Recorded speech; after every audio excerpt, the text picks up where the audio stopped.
Good?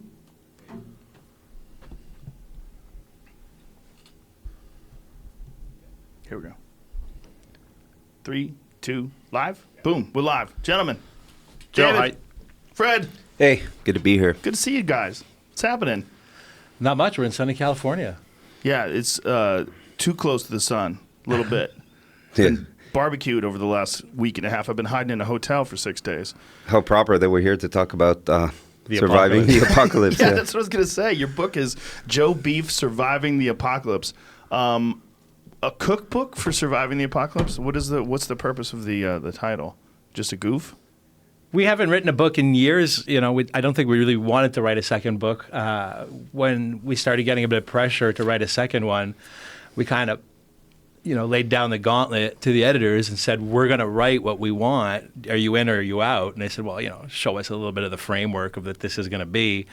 I said, I want to talk, cooking doesn't define me or Fred. It's not all that we do. Like, it's, you see some people, they seem to eat, live, and breathe cooking. I said, no, man, I'm into the outdoors. I'm into mushroom picking. I'm into fermentation of berries. I'm into, canoeing. I know all about canoes. I love swimming in lakes. I want to talk about multiple subjects. I want to talk about the native Mohawks of Quebec. So I said, let us write a book about the multiple subjects of which we're into, Hey, Joe, if we're not cooking, we're building first aid kits and survival kits for real. Really? David goes to LL Bean. He has a lifetime membership there. And I have an off-grid cabin up north, north of Montreal, about an hour and a half. You can only get there by boat. It's 8 kilometers from the landing, 2,000 watts of solar power. Completely off grid. You can barely walk in because of the jagged cliffs all around it. And behind me is an old growth forest that's protected federally. And I have a suture kit and saline in my car. Always? Oh, dude, his car's outfitted. He's got shovels on the roof and propane tanks on the roof. Yeah, 2 years ago, I drove to Alaska, down south, Arizona, back home. Wow. 20,000 miles.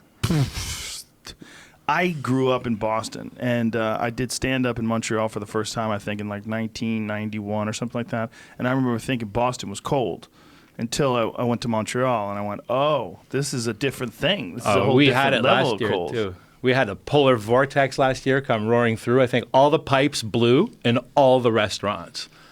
I'm sure. Yeah. January 2nd, But what I was going to say is, do you think that living in such an extreme environment, a beautiful city, amazing city, but it's an incredibly harsh environment in the winter, do you think that makes you more cognizant about the need for survival? It's always in the back of my head. I have 3 daughters. It's always in the back of my head. They said, this is incredibly cold. If the power goes out for 48 hours, I have to start a plan B. Where am I bringing my babies? Yeah. What are we going to eat? Where are we going? Yeah. Even our city over the last couple of years have been talking about a complete ban of fireplaces and wood-burning stoves inside of homes, condominiums, and houses. The laws governing wood burning in the city of Montreal are stricter than the ones in California. And we die, man. If it's cold, we die. I go, this is irresponsible, by the government to do this. I said, okay, make sure we don't use them, but let's all have them just in case. Same goes for because if the grid goes down, right? What are they worried about it for? Are they worried about the particle emission, particulates? Yeah, that's correct. Man, but it smells good. A nice wood burning stove doesn't like smells bagels? Amazing. Yeah, this affects everybody. This affects restaurants, grilling food. This affects barbecue. This affects traditional bagel stores. Traditional bagel stores cook with wood. Is that why you said that? Yeah, of course. Really? Of course. You go into Milan, St. Viator bagel, Fairmount bagel, all the other ones. You smell it. It's a massive part of our culture as well. You have to understand that food-wise, the province of Quebec, the city of Quebec City, and Montreal. These are the first places populated in North America. This is, the Europeans, to get to anywhere in North America, came through Quebec first, New York afterwards. The food culture in Quebec is over 400 years old. You can't say that about, over 1,000 years old.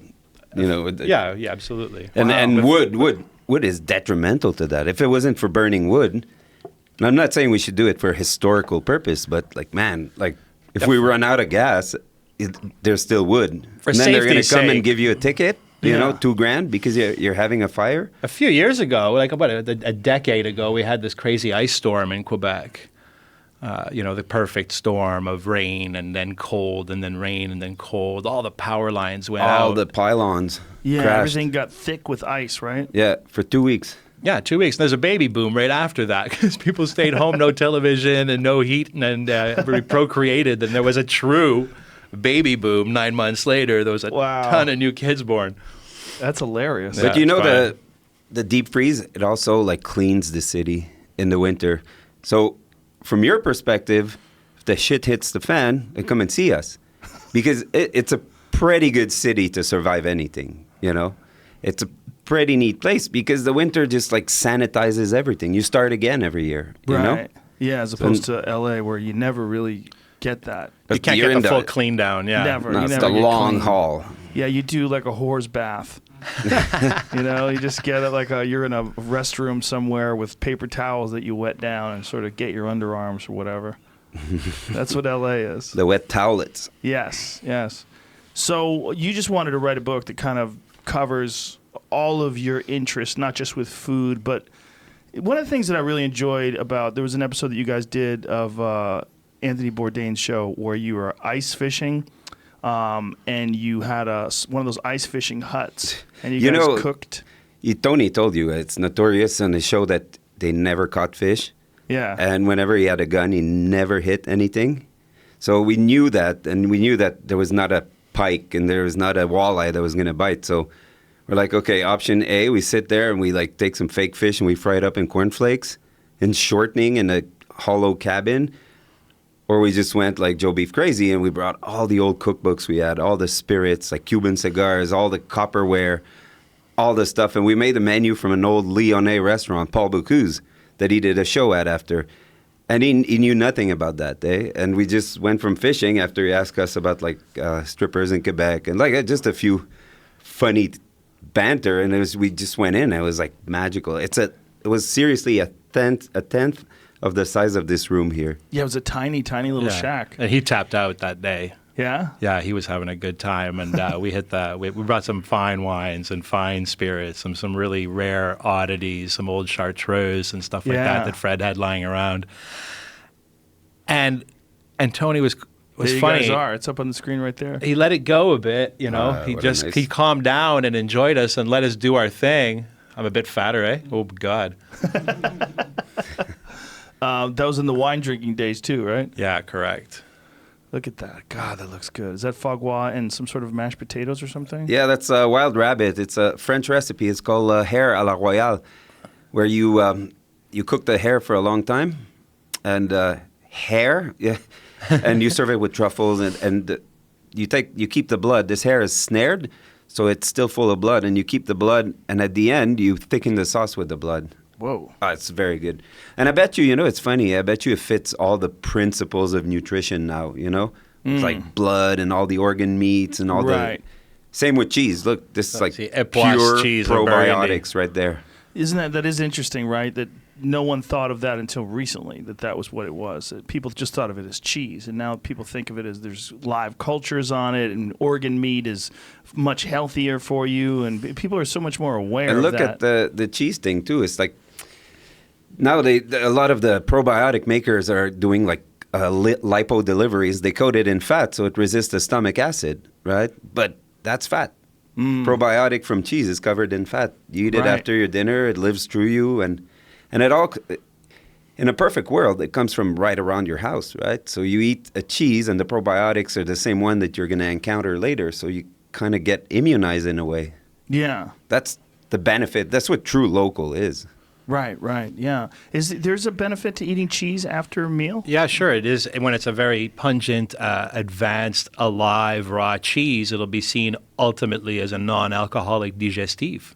What is a digestif? To help stimulate digestion. Ah, no kidding. Correct. So it's almost like an enzyme. Like a probiotic. Yeah. Wow. But mostly now they're figuring this out, that the problem of the low-fat diet and the, like brown rice and chicken breast, the bodybuilder diet, nothing triggers your fullness.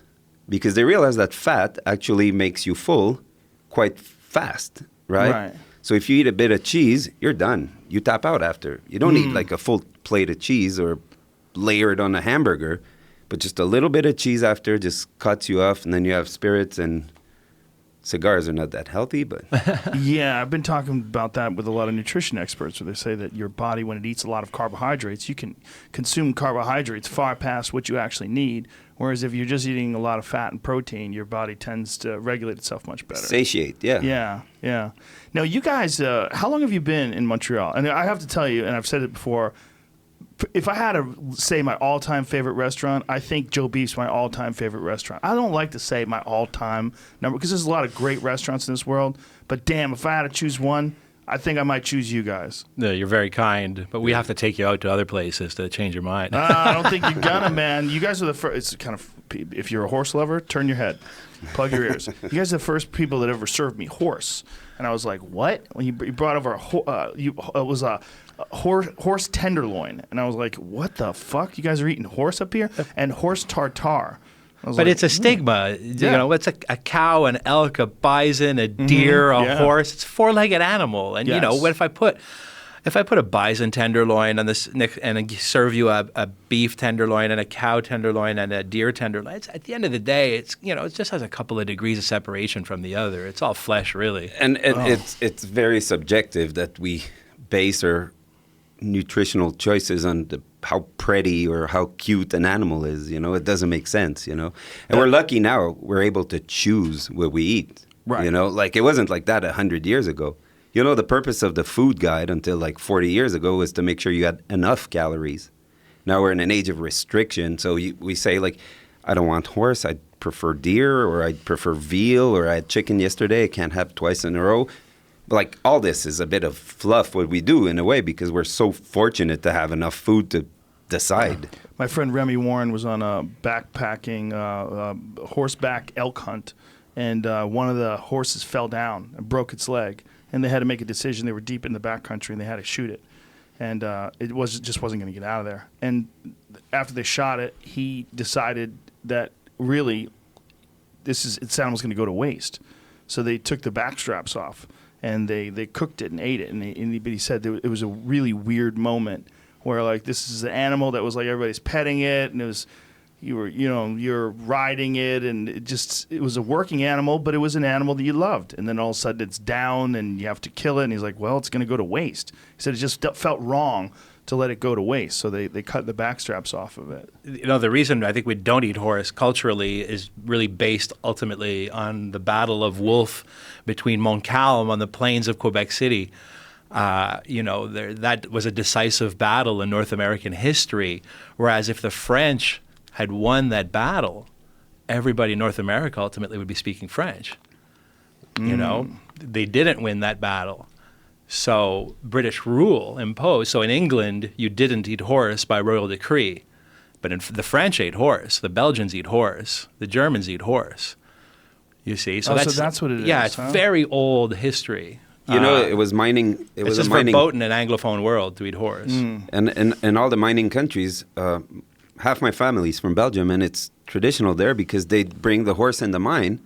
The horse, it's sad for a horse to live in the mine in the dark, but they wouldn't bring it out when he was old. They would just eat the horse. Most cultures eat horse. Well, it was a necessity. I mean, you couldn't pick and choose back when all this was instituted. We're very limited in the proteins that we eat, especially in North America. Quebec less so. Quebec is a very open-minded dining public, very advanced dining public, very old dining public, and of course Latin, French dining public.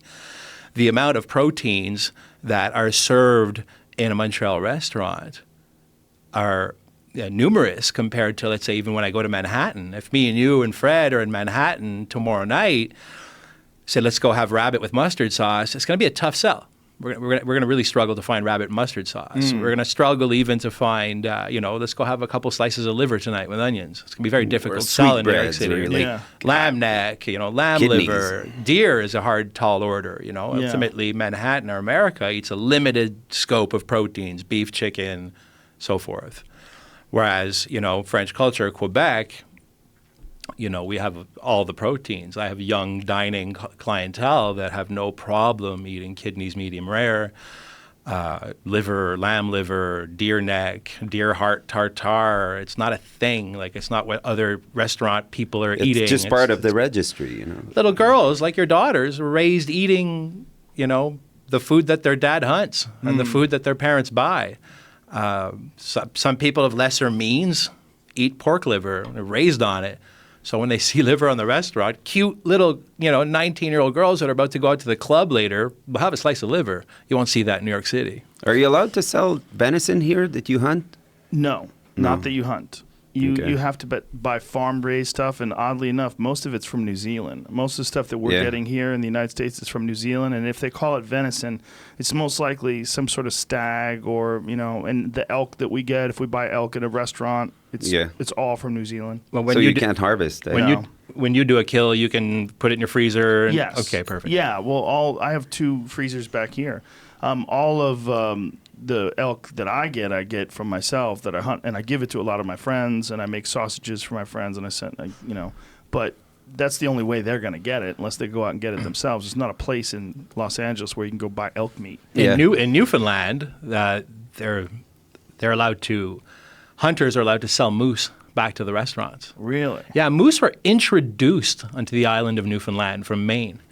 And there was no natural predators on Newfoundland. So and it's a perfect environment for them, so they just propagated. So and that's why they drive slow there, man. When we shot with Tony, they drove slow. Like, we drove for hours, like full days to go like 300 miles because you can't drive fast because of the mooses. So you can have a restaurant, like in the hotel we stayed, the restaurant had a permit to buy moose. So they would make like moose curry and moose sausages. But like a Days Inn kind of vibe. Like, not a great restaurant, like a hotel, a hotel restaurant serving wild moose burgers.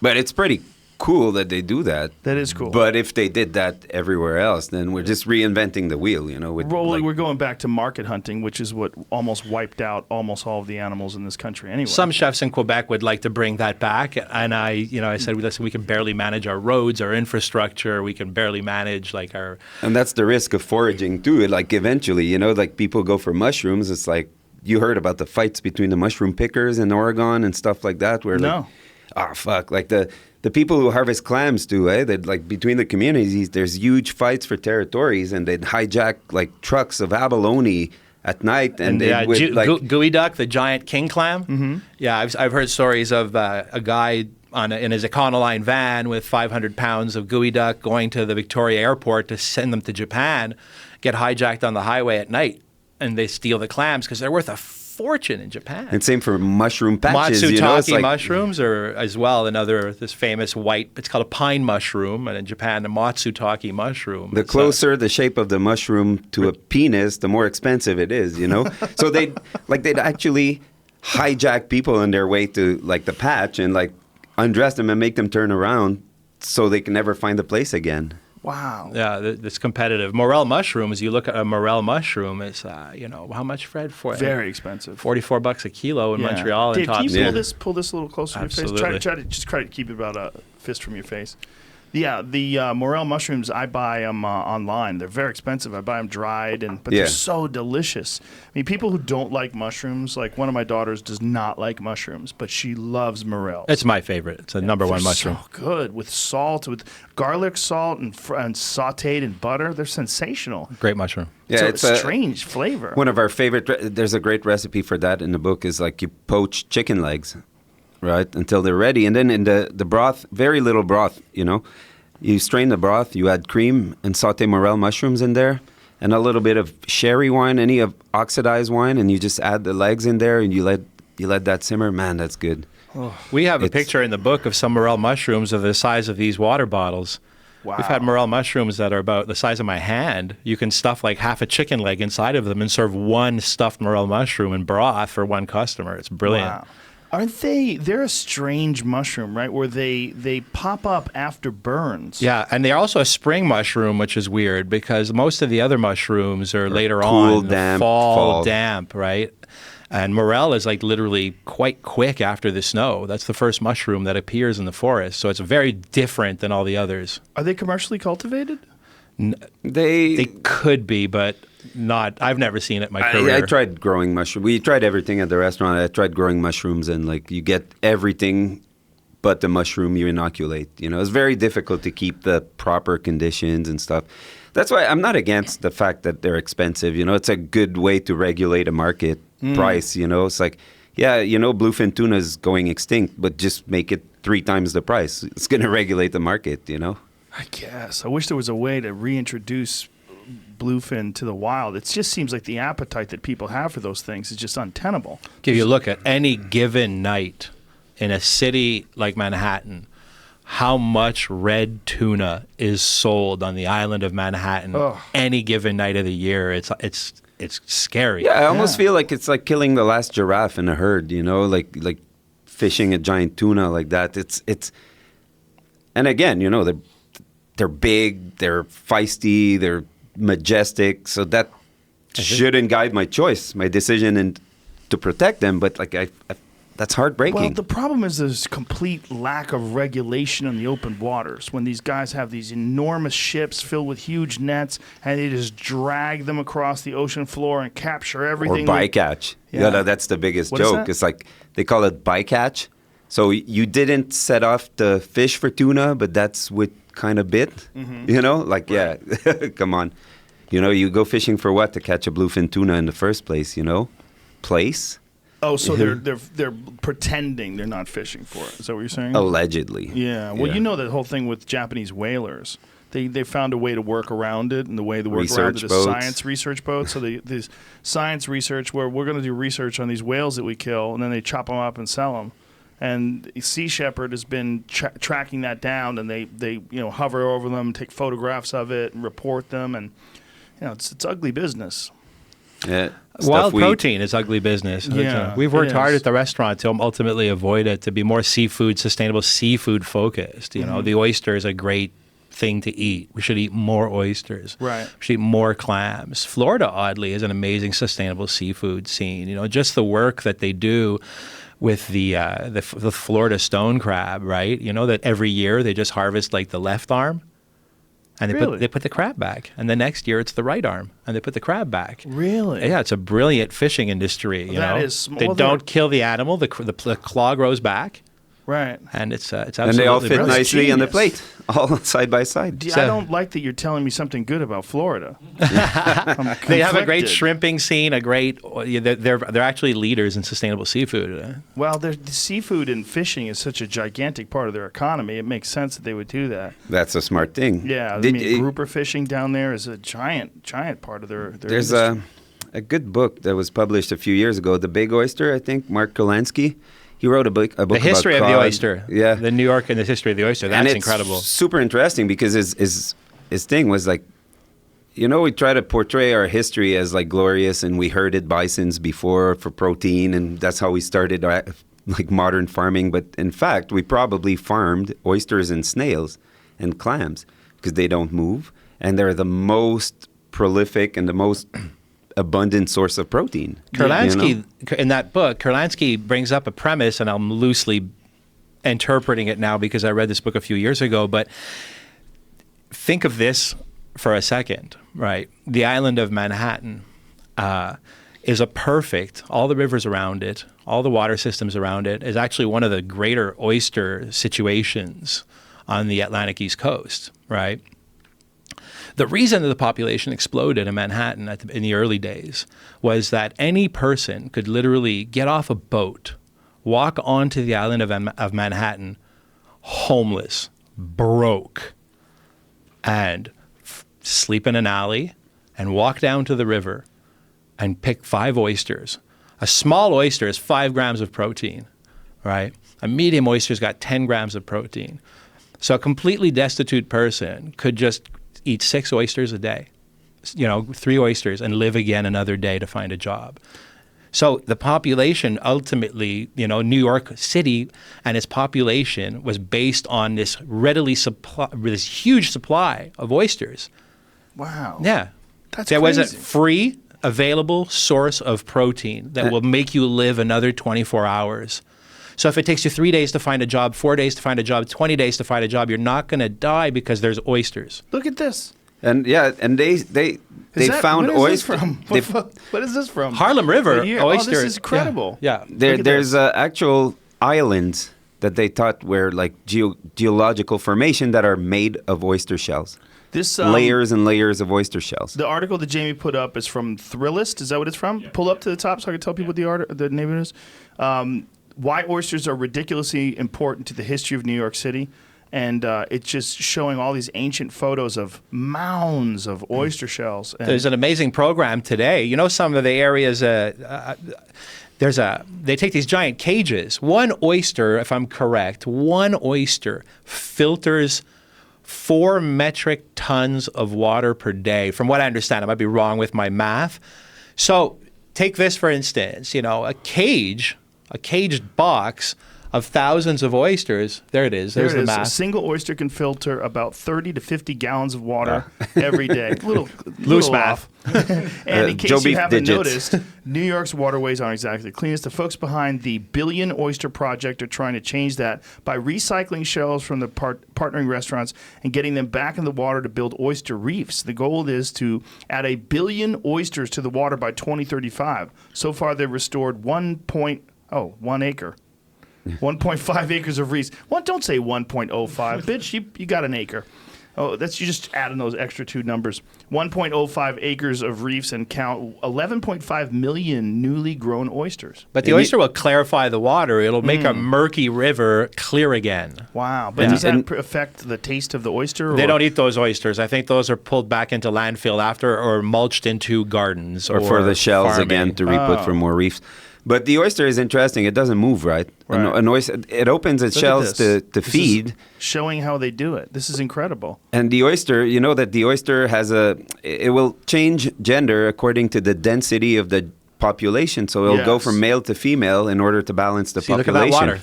That's incredible. We're watching a video where the oyster recovery, what does it say? It was a time lapse of it. Oh, sorry.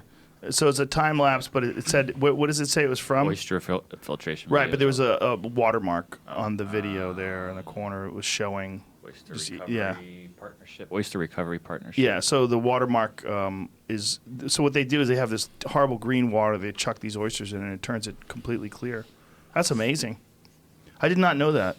I did know that they used to eat lobsters, and they thought of lobsters as poor people food because they would just get them out of the river. The rich kids eat bologna. Yeah. Isn't that crazy? In New Brunswick, they used to harvest the lobsters to feed to the prisoners and keep the shells as fertilizer. Wow. Jefferson was one of the first presidents to bring the lobster into the White House because it was seen as servant's food.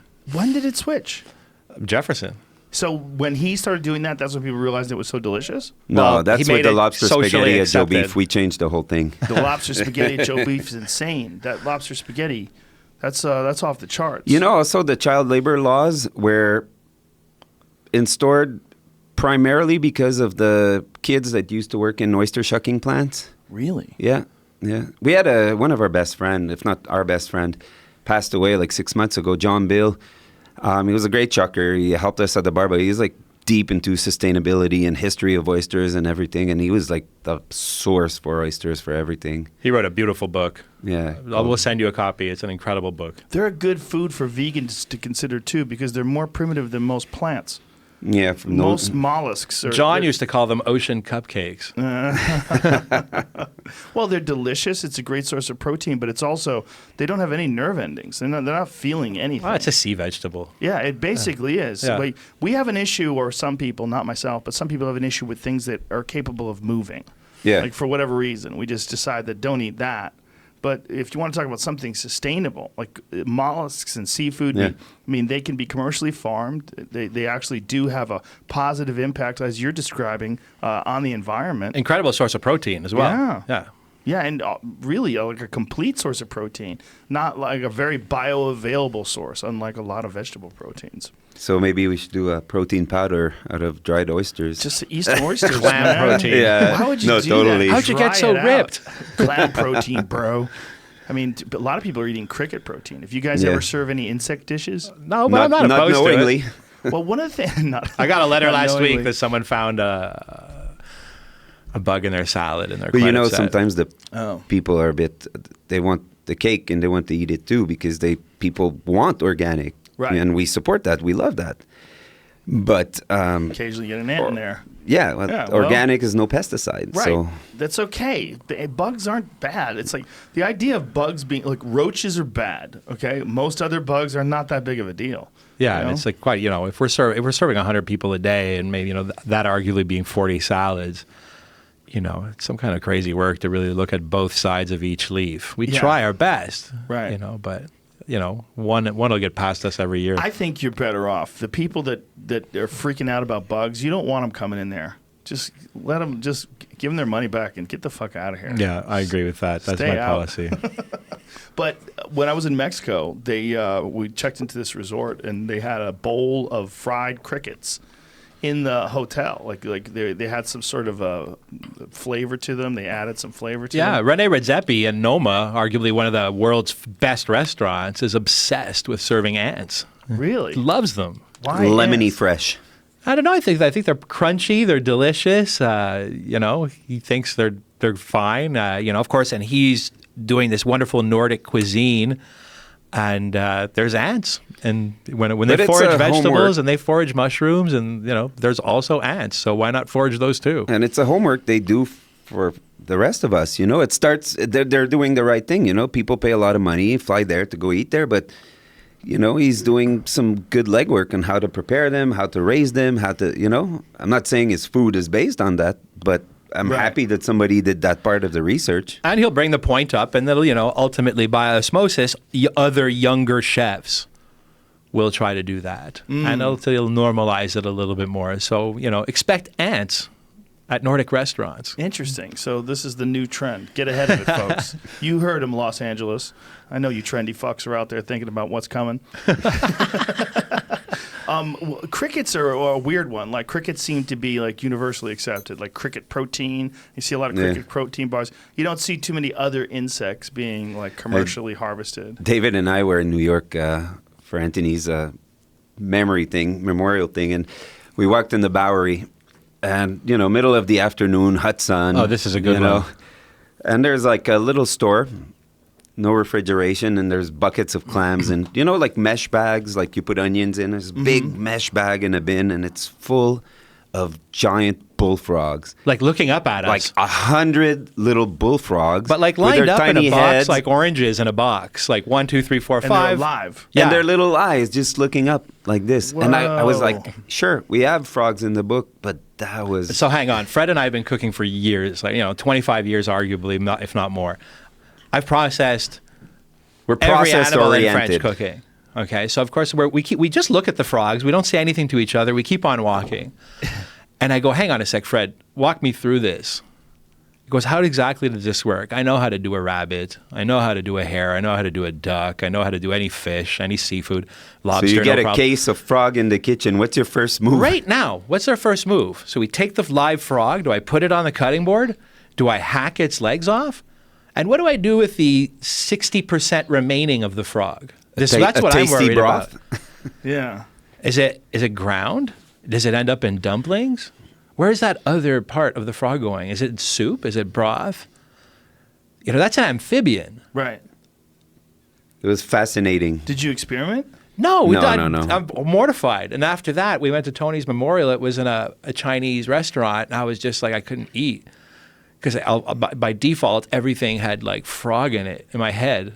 So you were freaking out just because they were alive, staring up at you? No, because I know that the legs are delicious. Right. I know that, if I chop the legs off and I peel the skin and I dredge them in flour and I fry them and I serve them with garlic cream, that they're delicious. They're as delicious as chicken wings. What I'm worried about is the frog is so big, and the discarded part of the frog is the size of a softball. Right. So Yeah, it's like eating the stem of the apple and leaving the apple. in cooking, we don't throw stuff out, Right. right? So I want to know what happens to that part in Chinese cookery or French cookery. 'Cause Well, the place that you guys were at was a Chinese market?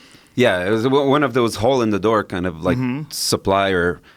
And it was like, we got it. There were clams, there were periwinkles, there were like all like gooey ducks. I've never and- processed frogs in my career, really. You know, when I've gotten fresh frogs, I was working in France, and it was just the frog's legs in a basket.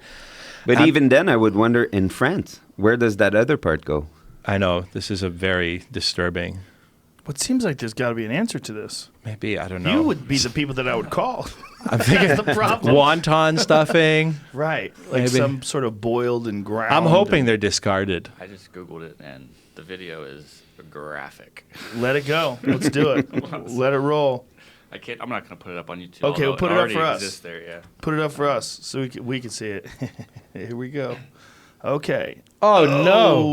Oh, they don't even bother killing them first. They just do it on the fly. But I thought he would have cut the that's- legs off. Off of the So head. far, that's exactly how I the presume. squeeze. Okay, so they squeeze it out. Once they cut the head off, they squeeze it out like a. What would you describe that like? They're peeling it now. Right. So then the They squeeze body, the Yeah. innards out Like, Yeah. like, through the neck cavity. like the last of toothpaste. Yes, Yeah, that's a there you good way go. to describe it. Yeah. Okay, so then they take it. Now it looks like a man because it's headless. It's like a headless man. It's like one of those A tiny mannequin that superhero. you use to draw bodies there. Yeah. At what point you put the batteries to the hind legs? Batteries. You know, in like high Yeah. school, Oh right. you put the little Right. battery in the back leg. no, we used to to put watch cigarettes in them in their So mouths. he's chopping them up. It seems like he's leaving the bones on. Is that what he's doing? Yeah. Okay, so you know what? It's really great that we're watching this because I'm a lot less horrified by the whole prospect of it. So he's just hacking it up, bones intact, and then and chucking it into a basket. So it doesn't look like they're missing much other than the guts. So it seems like the innards, and then they seem to be boiling all that stuff. And okay, so they put it in a soup with the bones intact, and you just sort of. I'd eat that. I'd eat Yeah, that. it's funny. If I had to make a dish with that, I'd make the soup with daylilies inside. Water lilies, I mean. Right. It would Lily look like pad a- soup with frog. Yeah. What is? Have you ever And, like, tried anything with lily No. pad? No, With but nasturtium tapiocas? leaves look like lily pads, right? And those are hot right now in cooking. Do you guys try to do that? Like add some of the ingredients of the native environments of the Yeah, animals? yeah. One of the best tricks to cooking. One of the best tricks to cooking. When a chef told me this a long time ago in France. He goes, "Well, chef, what should I cook the lamb with?" He goes, "It's easy. What would it eat? If you had a lamb, what would be growing around it?" And automatically, you just scroll down. If I had a lamb and an acre of land, what would be around it? There would be turnips, there would be carrots, there would be onions, there would be apples, there would be pears, there would be thyme, there would be basil, there would be garlic, there would be... So just In there a you go. You just answered your traditional, own more question. idyllic environment. Yeah. The problem is when you have lobster and you cook it with mangoes, right? Where lobster is, where it comes from, there's no mangoes. So the recipe doesn't make sense. Might be Right. delicious, but it's dumb. But butter. Lobster and butter, they go together. Lobster, butter, potatoes. What else grows there? Onions. Yeah, you go to there's Prince clams. Edward Island, okay, small island in the Gulf. One of the provinces of Canada. We have cows, So you're saying potatoes, and lobster. the region. three resources. not the actual environment. If you have So a rabbit in your backyard, or you know, In the line of sight. Right, I see. What can you see there? Oh, rabbit with apples and carrots makes sense. right. That does make sense. Yeah. But what if lobster and mango is fucking delicious? Yeah, but It's for other people to do.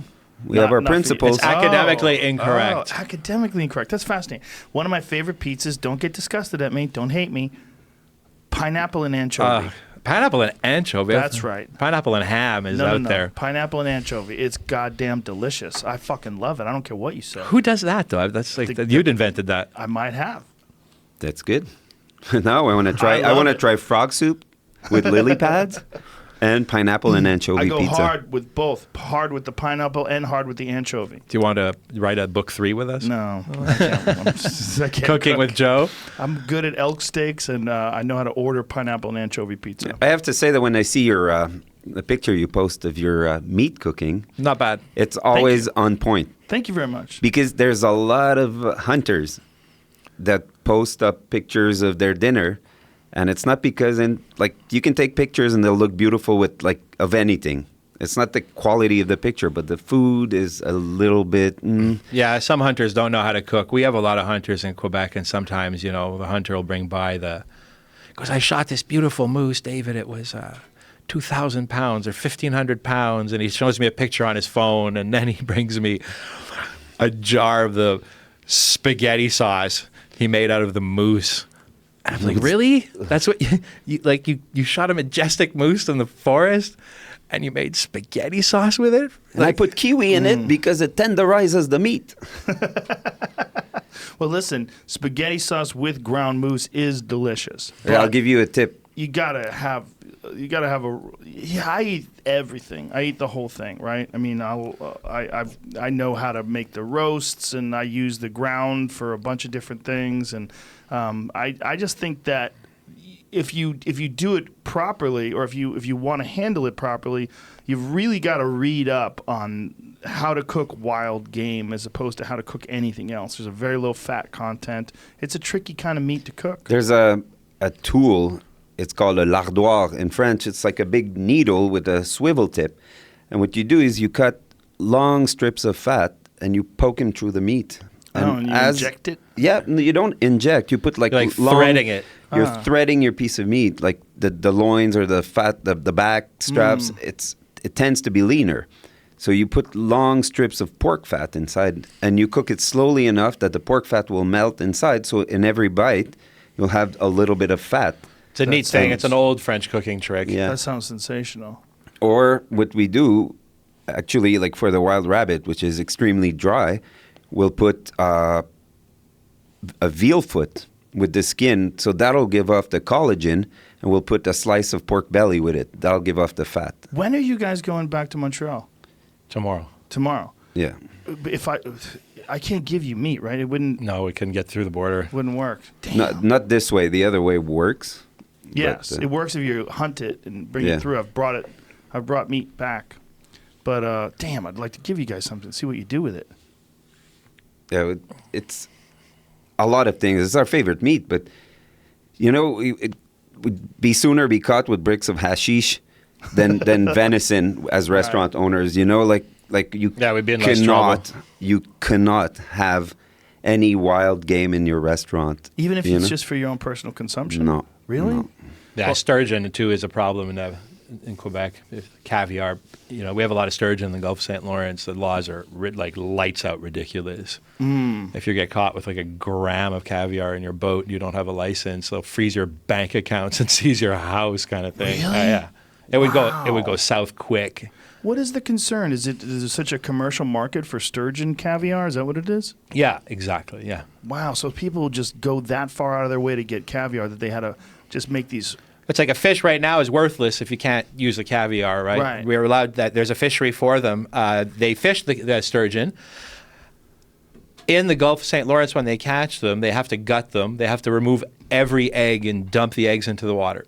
They're allowed to bring the meat back to smoke it and salt it and to sell it. There is a commercial wild fishery for sturgeon meat, but so ultimately you just put a price tag on the fish. Let's say it's worth $200. But all of a sudden, if you're allowed to harvest the eggs and the fish, $15,000. $15,000. It would just be $15,000. Yeah, because they produce a monolithic amount of eggs. Well, what's crazy is now you're making it useless because you're throwing it away, something that's incredibly valuable and delicious. The quotas are very small, though. Let's say if you had a sturgeon license, I imagine you'd allowed 5 or 6 or something like that. And the First Nations, like Mohawks, the Iroquois, have the right to fish. We've been on boats where a guy was fishing. He showed us the traditional technique, and it's not sports fishing. Like they eat soup, they eat this, they love it. It's great fish, and themselves they eat the eggs. They make soup, they put the eggs in it. They catch sturgeon 20 minutes from Joe Beef. Wow. Yeah, right there downtown. It's a dinosaur. Yeah, with a spear. Wow. Yeah, it's a crazy animal. And when you see them in the water. Oh yeah, do you see the scales on them? It's so bizarre. Yeah. I mean, they're from 100 million years ago? They're or something prehistoric animals. Like They look like dinosaurs. They really do. Yeah. And the guys that we know that fish them, he's quite a character. He's an interesting guy. He's a Mohawk, and he told us that the biologists put underwater cameras there to keep track of the fish, and they said they see like 16 layers of sturgeon swimming, one on top of the other. He said, I could walk on the fish. Wow. There's that many. Yeah. There's a ton. Wow. That's but again, incredible. the people don't really, we even struggle with it at the restaurant. For me to sell a plate of smoked sturgeon, tough sell. I'll sooner sell other things than that. You know, So people aren't interested? I think it's a tough sell as a fish. Let's say as a 200 gram or 4 ounce piece Look of at fish. that thing. That is so crazy. Is that the same river? That's right, Columbia River sturgeon. It looks Yeah. like from Fraser what I River? see. Yeah. Fraser in BC. Look at the size of that thing. That is so ancient looking. It It's looks a like it f- shouldn't be here. Yeah. It's a fish that's a bit muddy too sometimes, depending on where it's caught and everything. So How do you handle it? Like if you were gonna cook one of those? we make Jamaican patties with it. Yeah. In this Yeah. book, we did. In Old French cookery, one of the ways to cook sturgeon is ultimately you apply cooking a piece of sturgeon loin as you would a piece of veal loin or pork loin. Meat juice even is acceptable. Roasted carrots, roasted onions, roasted celery, roast the sturgeon and Bacon, serve it mushroom, with meat red juice, wine. bacon, mushroom, red wine, like Fred said. So you treat the sturgeon as you would meat is possibly the best way. To treat it as you would fish is not the best.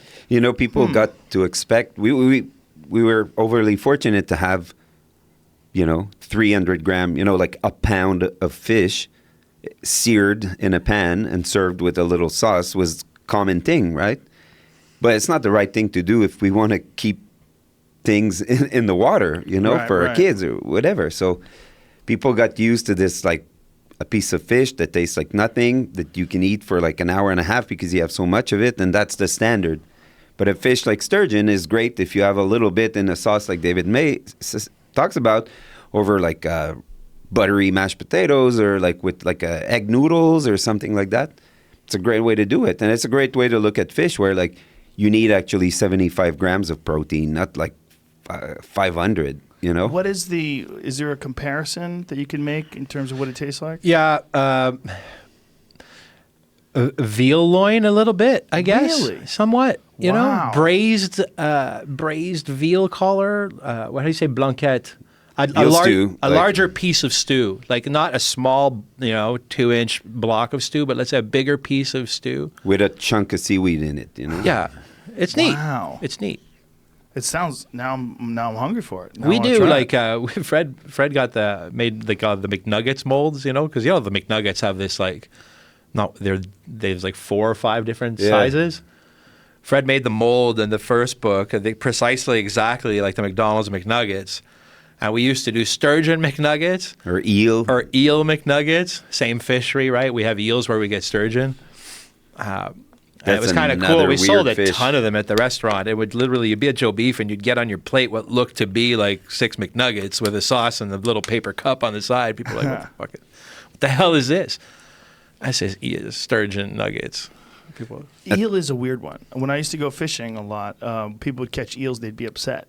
And then I would go to buy sushi later on in life, and there'd be eel sushi, and I'd be like, "What the fuck is going It's on?" a different wolf. Is that wolf heel? yeah, it's a different fish. Yeah. It's Yeah. It's not a true eel. in sushi. Yeah, Yeah. correct. Yeah. Oh, Even it's like not? the real eel, I can eat bits of it, but if we were to like take an eel and just like first you have to put a nail in its head and a nail in its tail and like skin it, and then You have can to, cut its head off and peel it and put it in a cast iron pan with butter, and it's still moving like a snake. and the smell It's a of it while horrific it cooks, creature. it's like it makes you choke. We had like we had a little trout pond at Joe Beef that I built. Really? In Yeah, the back? and Yeah. it was a bad experience because we had a refrigerator thing to make the water cold, a cooler, and we had a pump. But every time it rained, it would turn the breaker off, and now the fish like drown, no oxygen. Martin Picard gave us some eels. And we found them the next day in the parking lot, like they found. Dude, on the other side of the parking lot in the baseball field where Look the bleachers at that were. shit.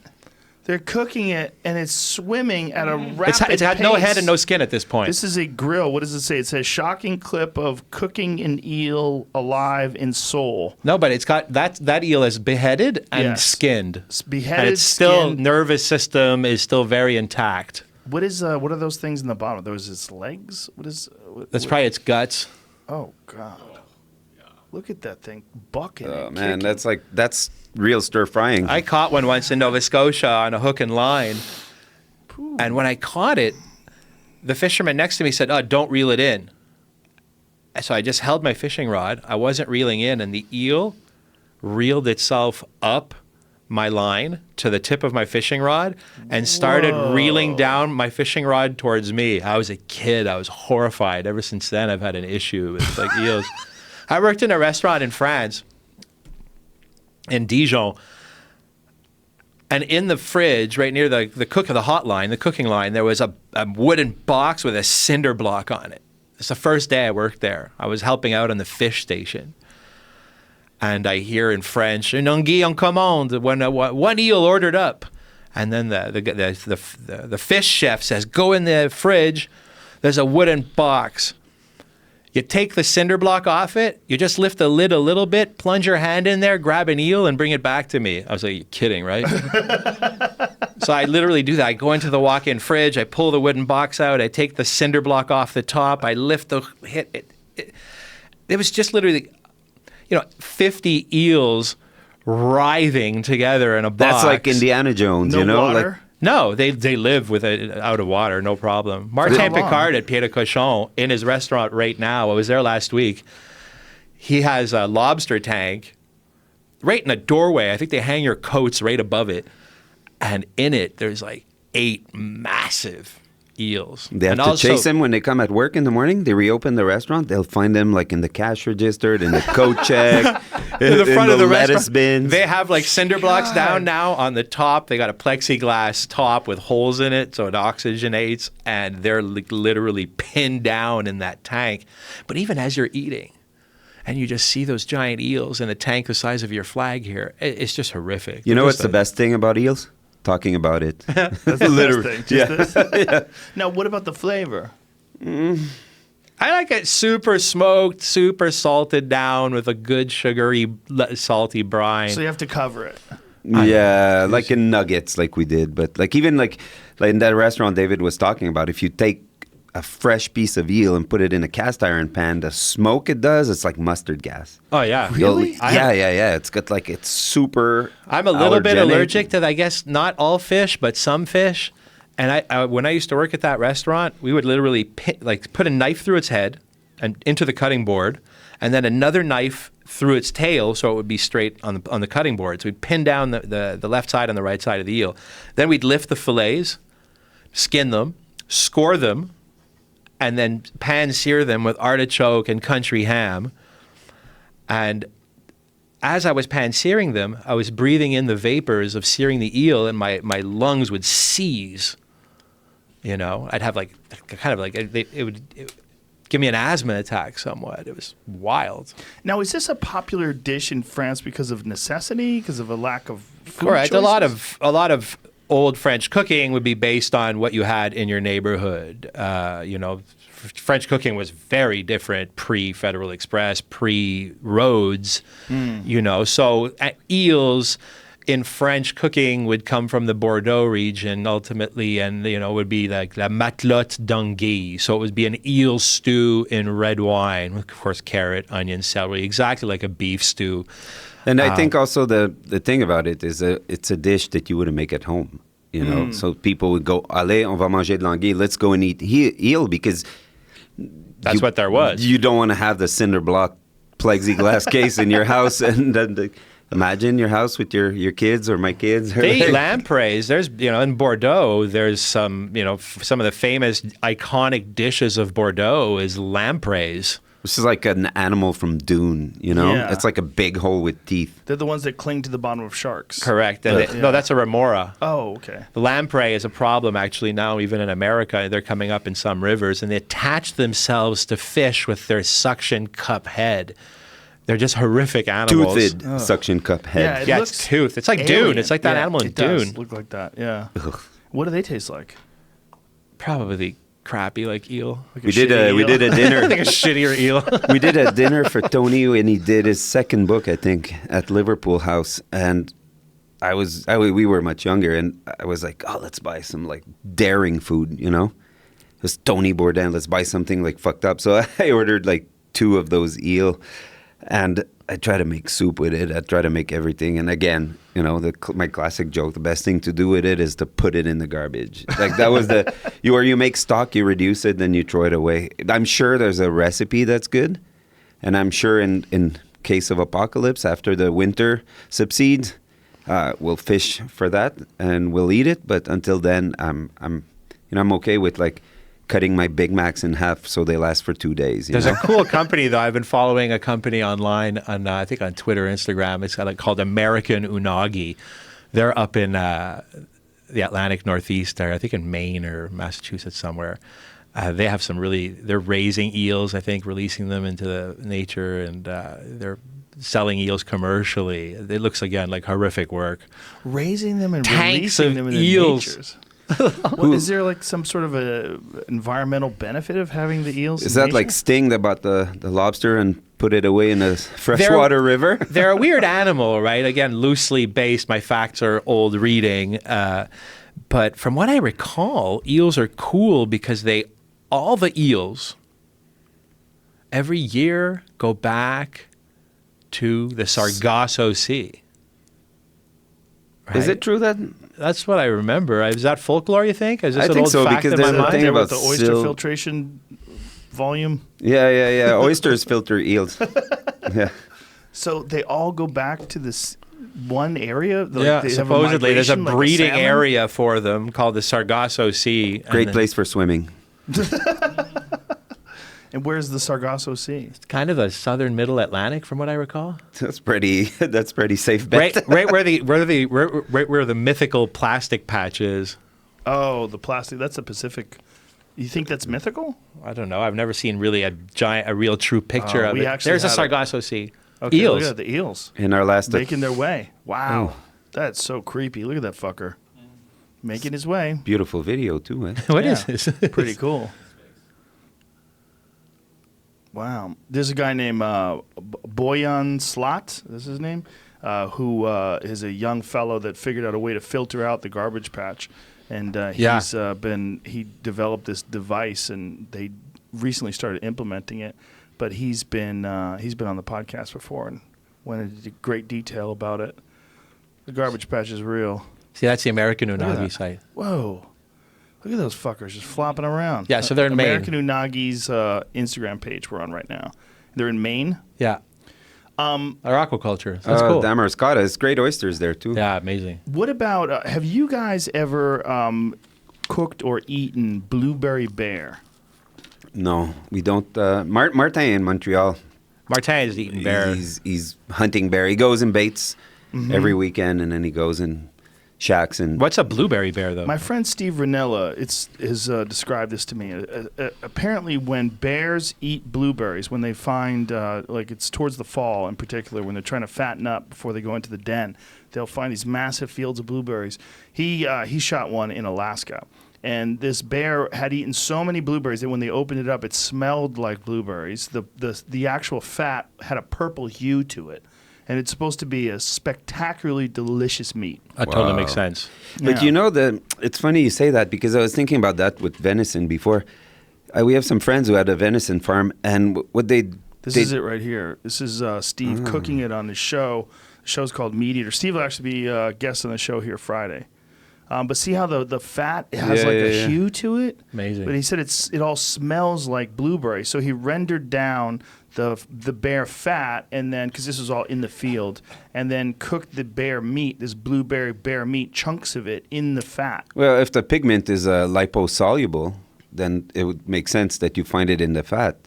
But they made experiments, our friends, with the deer farm, and what they did, they wanted to know if the taste of venison was owed to the fact that the diet of the animal, or the way that hunters traditionally break down the meat in the field dressing of the meat, you know? So what they did is they put a beef, like a steer, and they shot him, and they prepared him, they dressed him the way you would a deer or a moose. And then they, at the same time, did the same thing with the deer, and then they did the slaughterhouse treatment, like a commercial treatment for both animal. And they realized that once you wait a little bit, even on the beef, before you gut it, before you skin it and everything, that funky or that like gamey taste will come even to beef. You know, So you picture that's what, yeast in nature? it's probably also they think that you might lack the skills to properly extract the guts. You might perforate the guts. Sometimes you might perforate the bile pouch there. Parts of the innards might come in contact. That makes sense. The skin will be on too long. Or it's not bled properly as well? Yeah, it's not bled properly, and then it's not chilled super rapidly. You kill in the morning. The whole sun is out. You don't have a fridge with you. You have no water, but on the other hand, when we have the wild rabbits, they taste like juniper, like very, very, very strongly like juniper, and that's in fact the challenge is to get rid of some of that juniper taste. Yeah, it's like the partridge that we shoot at the lake. And in fact, it tastes like spruce tips. And instead of when we cook, sometimes we'll cook meat, and then we'll even add a partridge, or at home I'll add a partridge or a wild rabbit just as seasoning to the rest of the pot. If you look at all the traditional French Canadian dishes of hunters, they're all like all the games are mixed up. So you never have. This is a modern cuisinier, like culinary fancy thing to have a breast of partridge seared on a bed of cabbage. Those things are always treated with, like I said earlier, with fat, with like all the spices, with wine, with cognac, with layers of like, even like organ meats in there, and you put a crust over it and cabbage. It's like, that's like we said, it needs a lot of skills to eat like good games. Yeah, I've never had gamey venison. I've been very, very fortunate that first of all, I've learned to hunt from people that really know what they're doing. So we didn't let anything sit out in the heat and made sure we opened it up and cooled it out quickly.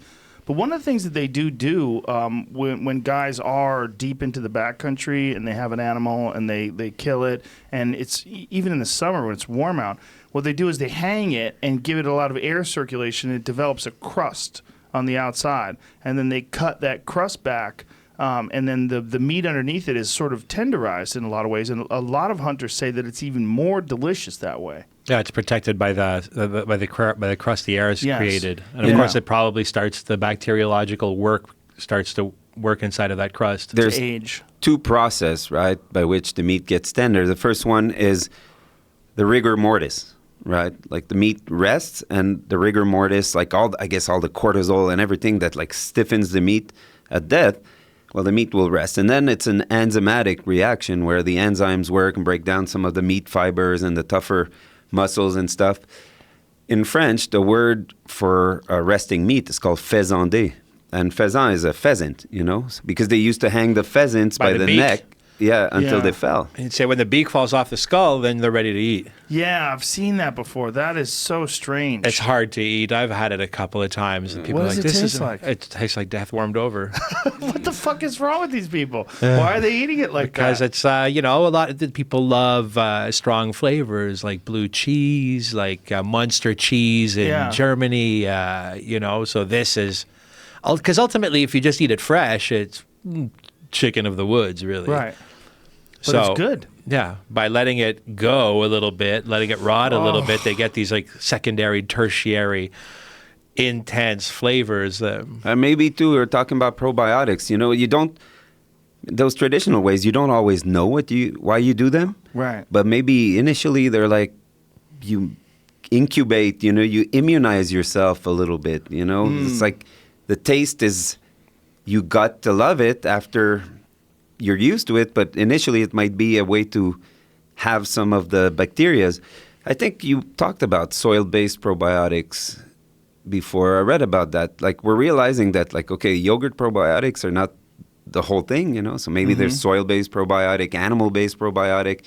Maybe we're completely wrong about what flora we're ingesting, and maybe that was like a good way to get your flora. Yeah. Makes sense. I guess there would be some strategies for taking that stuff in, but I would think flavor-wise it would, because pheasant, if you just eat it fresh, it's delicious. It's light. It's very nice. Like I would think that unless there was no other way to store it and they didn't have refrigeration, which of course they didn't when they first started Refrigeration is a super modern invention. If you look back, like I worked for chefs in my apprenticeship that told me stories about their apprenticeship, and it's like night and day. They said, when we woke up in the morning, we used to have to fill the ovens with coal, and go down to the ice locker and drag an ice block through the what's that stuff called? The wood Sawdust. through the sawdust shed, and I was like, what? Wow. A lot of these old French restaurants that are famous had coal-fired ovens and ice block fridges. And the apprentices would live above, and they'd take shift. One night it'd be you that would make sure it doesn't die, because otherwise it'd be hard to start again. Like It's hard real to start coal, the like fire. Wow. Yeah, the anthracite stoves coal. would burn every day, all the time. Wow. The restaurant stove was also heating the whole building as well. The hotel was heated by the restaurant. Wow. Yeah. Well, it makes sense. I mean, it really does. But there's not a lot of animals that they would let get that funky, other than Shark. That shark. Oh, that buried thing they shark. do in Iceland. Or, that pickled shark. There's a Korean dish that I'm actually curious to try. It's skate wing that is fermented. But until it gets that ammonia flavor, like you smell a camembert and a poisse and you smell it, it smells good, funky cheese. Then you go a bit deeper, bigger whiff, and then you're like, wow, Windex, you got like the ammonia, and some people look for that. Different cultures are into different flavors. Yeah. A friend of mine, Andy, went to Calcutta 3 weeks ago and came back with the #1 candy in Calcutta, or in India. It's this weird candy called Pulse.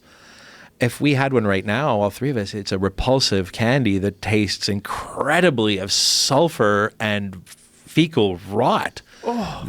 But in India, that's the candy. Like, people love it. As well. In American winemaking and French winemaking, there's things in winemaking called flaws. Usually the flaws of wine in France and in natural winemaking, organic winemaking, will always be volatile acidity and Brettanomyces. Volatile acidity smells in the wine vastly of vinegar, and Brettanomyces smells vastly of fecal matter, barnyard fecal matter. These in North American wine and even in French wine are considered as flaws. In Japan, they love natural wines from France that have high volatile acidity and Brettanomyces smells. What would be ultimately considered a flawed wine in France, in natural wine world, is considered a delicacy in Japan in the natural wine world. Wow. So do they purposely take ones that have that funky smell and ship them off to Japan? Some winemakers, the wine agent will come and visit the cellar, and usually the winemaker will point him in the direction and say, maybe this might be for, and he goes, yes, this is what we like. Do we'll they take all of this. cultivate it on purpose in that direction? I figure nobody right now will come up and say it outright.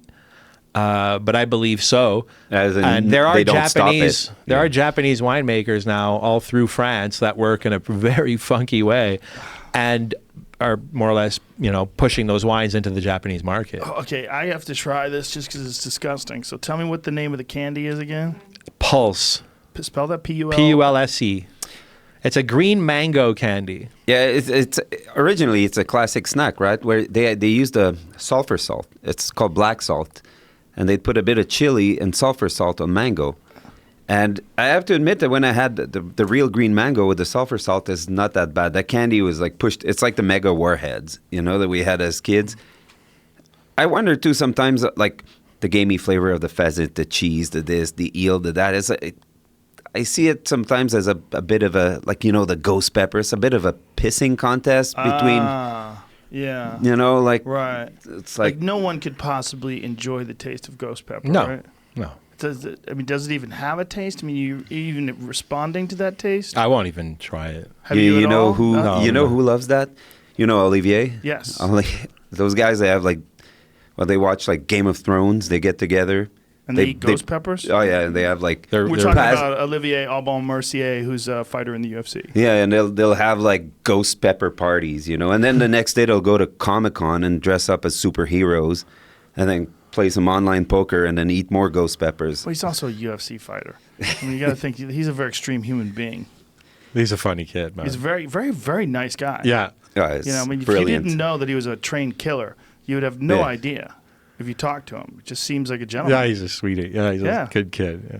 And it's a good for us. It's interesting. You know, we actually have a bit of a chapter in the book where we talk loosely about those guys and that relationship. Well, you get- guys sponsored him or something? before the Reebok thing. Right, yeah, because I remember one of the fights that we did in Montreal, we went to your restaurant afterwards, and Olivier showed up after his fight. And Yeah. you guys were congratulating him, and I thought that was Yeah, really cool. yeah. His fiancée, his wife his girlfriend works with us at the restaurant. Yeah, for a long time now. Wow. And you know, we met because these guys. It's interesting, eh? They're super into food, and they're open to a lot of things, and they're curious, and a lot of them get aimed in the wrong direction. You know, like the brown rice and chicken direction. Mm-hmm. And you're responsible for, in big part, for the awakening, the nutritional awakening of these guys. You know, a lot of them go for their gun license now just to be able to hunt. They go fishing on the weekend. They go for like 2 hours hike in the wood and like little fishing rod. They come back with trouts, and we get a phone call. He's like, "Hey, Fred, I go fish for trouts. You know, what do I do with that?" You know, it's a great thing. And yeah, we did sponsor them after, but then what we do now is we cook for them post weigh in. Ah. Yeah, Marco did GSP at the last fight at Madison Square Gardens. The boys were there for a week. We've done. Tim Kennedy after. Oh, so they came for a week and just hung out and cooked meals for We him? send Yeah. the kids. Marco and Fred goes, and Gab goes. Gabrielle Drapeau. They go. They rent a suite, and they prepare all of the meals up to weight cut and afterwards. Ah. And do they have nutritional requirements for the weight cut and like the week They of? do. They have a and then nutritionist different- there with them, but so then he gives they guidelines. They have the Correct. plan. But I have a take on that is, if the nutritionist writes a plan and the food's not good and you don't eat it, then it doesn't work, right? Right. Like, it can be right on paper, but if you don't take the pill, then you don't do like the you job. can say chicken and kale, this much grams, but we can, a professional cook will make the kale delicious or Brussels sprouts and cook the instead, chicken you know? properly, because the kale could be bad and the chicken And could the be dry. Thing Right, too right. that works. That The I guys are notice- already suffering. The thing that works the best in that case is that all of a sudden you have in the room, we set up a little table. So it's not like PlayStation dirty underwears, like pre-fight vibe. It's Dining with friends. It's dining with friends. Yeah. And whether it's Marco, Gab, me, we know we don't talk. If you don't want to talk, if you want to talk, we're here, you know, and we'll hang out. But then you feel like your eggs in a tortilla. You feel like your eggs with potatoes, or like it's mellow, and it helps a lot with just the context of not being like ordering pizza from room service. You Right. know, Yeah, and George eating, used to tell us horror stories, before some of his biggest wins years ago. George said eating like room service rigatoni and pizza before like a major fight, Yeah. So now it's different. and it's fun because, like David said earlier, we have many interests, and it's great to be able to explore them like that, because we couldn't do this job if it was for like 12 stoves in the kitchen, a bunch of pans, cooking pieces of meat, writing books about the seasons and tomatoes, and starting again. Like I couldn't do it. Like we love. Yeah, being a chef is like one-dimensional, really, And that, whether it's like Olivier, whether it's like going to visit a Neil farm, and like it makes it worthwhile up to this point. Well, you guys have a great philosophy about that, and that's one of the things that really came through with the Bourdain show when you guys were in the ice shack, is that you enjoy living well. Yeah, everybody has to live better. Take care of yourself, man. Yeah. Turn your phone off. Sit with your kids. Listen That's to one of the the things that I really brilliant liked. things, man. Turn your phone off and come with stories. I had friends. When I have all my children now, I love to sit at the table and I'm quiet. I just let them talk and ask me questions and watch them, and it's just the best. It's better than my relationship with my kids is better than any relationship I have with any of my best friends. My kids are more interesting. My family's more interesting, and it's work to stay in contact with your family. And even the staff, I enjoy very much working in the restaurants that we've built. I work 5 days a week with people that I've been working with for 15 years. These are important relationships. It's not employee-employer. It's if you quit and you tell me you're leaving, I'm going to go in my car and cry. I've been working with you for 15 years. My relationship that I have with many people that I work with is intimate. I've seen their children born. I've seen them go through breakups. I've seen their parents die. I've seen, we go to war every night at 6 o'clock. 150 people are coming to eat in the next 3 hours in 4 restaurants. It's a job that's so different. different. A very high stress environment for 5 minutes. For 2 hours, it's we got to walk properly. We're knowledgeable of each other's space. There's a ballet, when you're washing the glasses and the food's coming out behind you. You have a sixth sense to know to move, not to get the plate to burn your elbow. And there's this ballet we dance every night with these people. And for us to think that, and most people still think that we're behind the stove cooking. I've got more phone calls to get help finding a doctor, therapist, whatever, nutritionist for the staff. Then I got calls about recipes or food. Or, our job is, I'm an expert in drain pipes. Artisanal plumbing, artisanal electricity, artisanal refrigeration. I know about concrete pouring now. Why? Because you've done it yourself? Yeah, we have these restaurants. They're very decrepit old buildings, and you can't. We're running restaurants with employees and a constant burden of payroll, and we can't just call everybody all the time. Mm-hmm. So by default, any good cooking school today, what Fred is saying, and Fred is the example of what a great chef should be a very good cook, a very good person with people skills, but should also have a minor in electricity, plumbing, and refrigeration technology. First aid, even now, we both don't drink. We both, I wouldn't say a health kick, but just want to be there, mind and body. We want to be present. And that's we built something cool. I want to appreciate it, not be clouded. That's overlooked. That's people don't think about that when they get into this job. They think it's this warrior thing. We're savage. We're gonna drink. We're gonna party. We're gonna do this. No, if you want to do that till you're 60 and then get a little cottage and write, paint, watercolor, buy a sailboat, you have to think about it. It's you can't live that life of drinking and. Why do you think that life is synonymous with chefs? We've been promoted and taught ultimately that you will get paid, you will make money, you will persevere if you understand how to promote excessive eating and excessive drinking. You will be recompensed if you build a place where people come and eat too much and drink too much and then spend too much, then you will be able to have a life, a car, a house, and raise children. Okay, so it's all good. First, you have to learn how to cook. Then you have to learn how to run a restaurant. Then you have to learn what a restaurant looks like and how to run and how to host. How to host. What the playlist should be like. How to fix a plumbing disaster. How to fix an electricity disaster. How to fix a staff situation disaster. How to run a clean house, or people are working together with all their different idiosyncrasies. But for my whole apprenticeship, alcohol was a reward. You did a good job tonight. Drink. And then it went from reward to, oh shit, there was a bloodbath in the restaurant. We had to pick up this guy at the hospital. Okay, it's not a reward. Let's forget about it. Let's drink. And it was always there. It's great service. Let's have a drink. Shitty and you're in the service. wine. You're in the food industry, but you're also in the wine industry because 50% of what you're doing is selling food to people, and the other 50% of what you're doing is selling alcohol to people. So by default, you're part of the people that sell a liquid drug, and dealers. You're in that world every day. And you go to wine tastings. You talk with people that sell alcohol at bartenders. You talk to people that sell wine. You partake in eating in your colleagues' restaurants and drinking wine. Next thing you know, you have a little bit of celebrity. You've been open for 15 years. And you look back and you go, there's 7 days in a week, and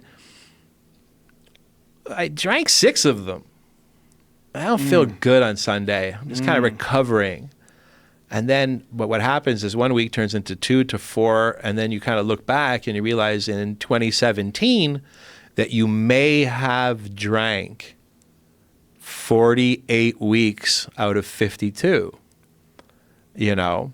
And then it goes quick. Then it's 10 years. And you're a 10-year restaurant, and you've been drinking 5 days out of the week for 10 years.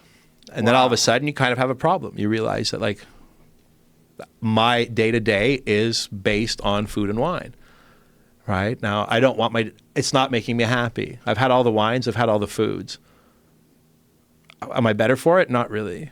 What am I better for? Restriction, eating less, eating clean, drinking only on very special occasions. Do you still drink on special occasions? I don't. I'm completely sober, no. Did you make that decision based on the idea that you weren't able to control it, or just that the best decision would be to just completely eliminate it? Textbook case of a person who couldn't drink. Yeah, I tried several times to stop. I Googled it. I read about it. It didn't work. I was interventioned by Fred and my managers of the restaurants in January 12th, around there, 16th, I think we figured. And of this year? Yeah. I'm 8 months sober or something. Congratulations. Thank you. And you look really good. Thank you.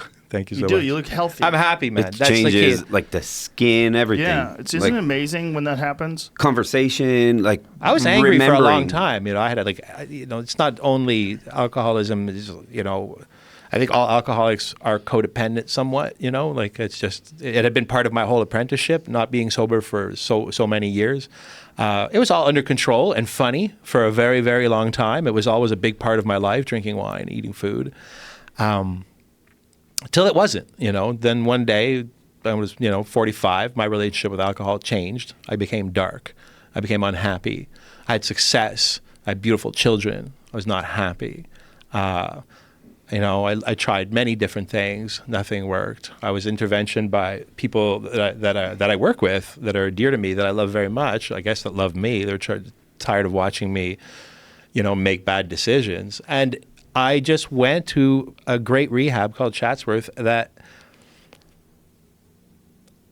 educated me. I was sitting in a classroom with a pad and paper for 6 hours a day, learning about the disease called alcoholism, learning about a disease that 30% of the population has, and how and why I was an addict, First, I was an addict with food. Then, at a young age, after a traumatic event, then I was an addict with beer. Then I was an addict with marijuana, all drugs. And then I was an addict with wine.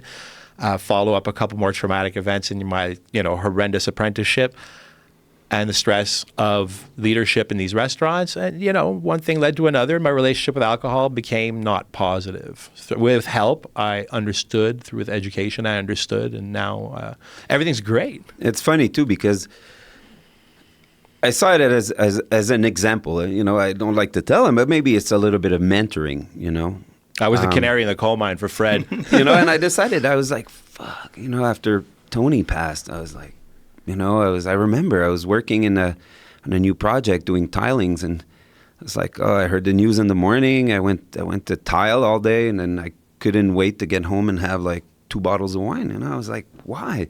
And we were the same about that.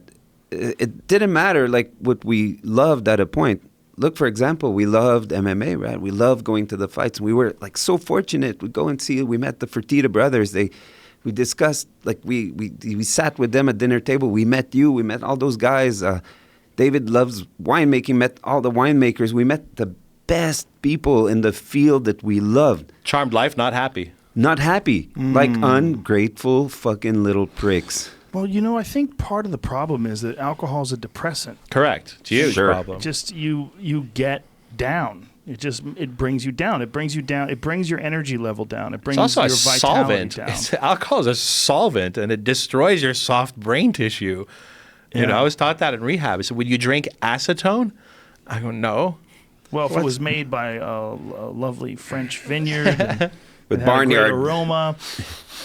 But do you miss anything about the flavor of wine with a meal or anything? Have you ever tried there non-alcoholic wines? I don't even know. Do they Non-alcoholic beers? I go to wine tastings. I was just at Raw Wine in Los Angeles. I went to taste all the natural wines. Beautiful Natural Wine Festival.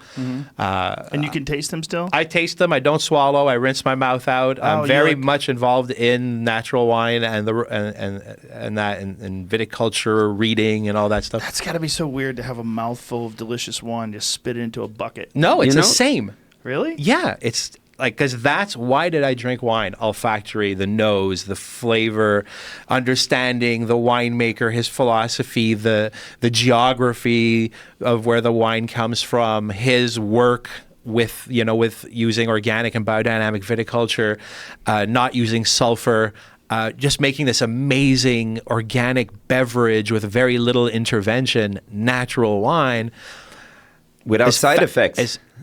I don't have to swallow it because the drug is the same drug that's in all the other ones. Right. They can't change. The flavor's what's different. Yes. And what I like is more of the story, the guy, the vineyard, the varietals, Would you eat at a fine restaurant and have a delicious steak and we do. A wine accompaniment and then just spit it into a bucket? I've done it.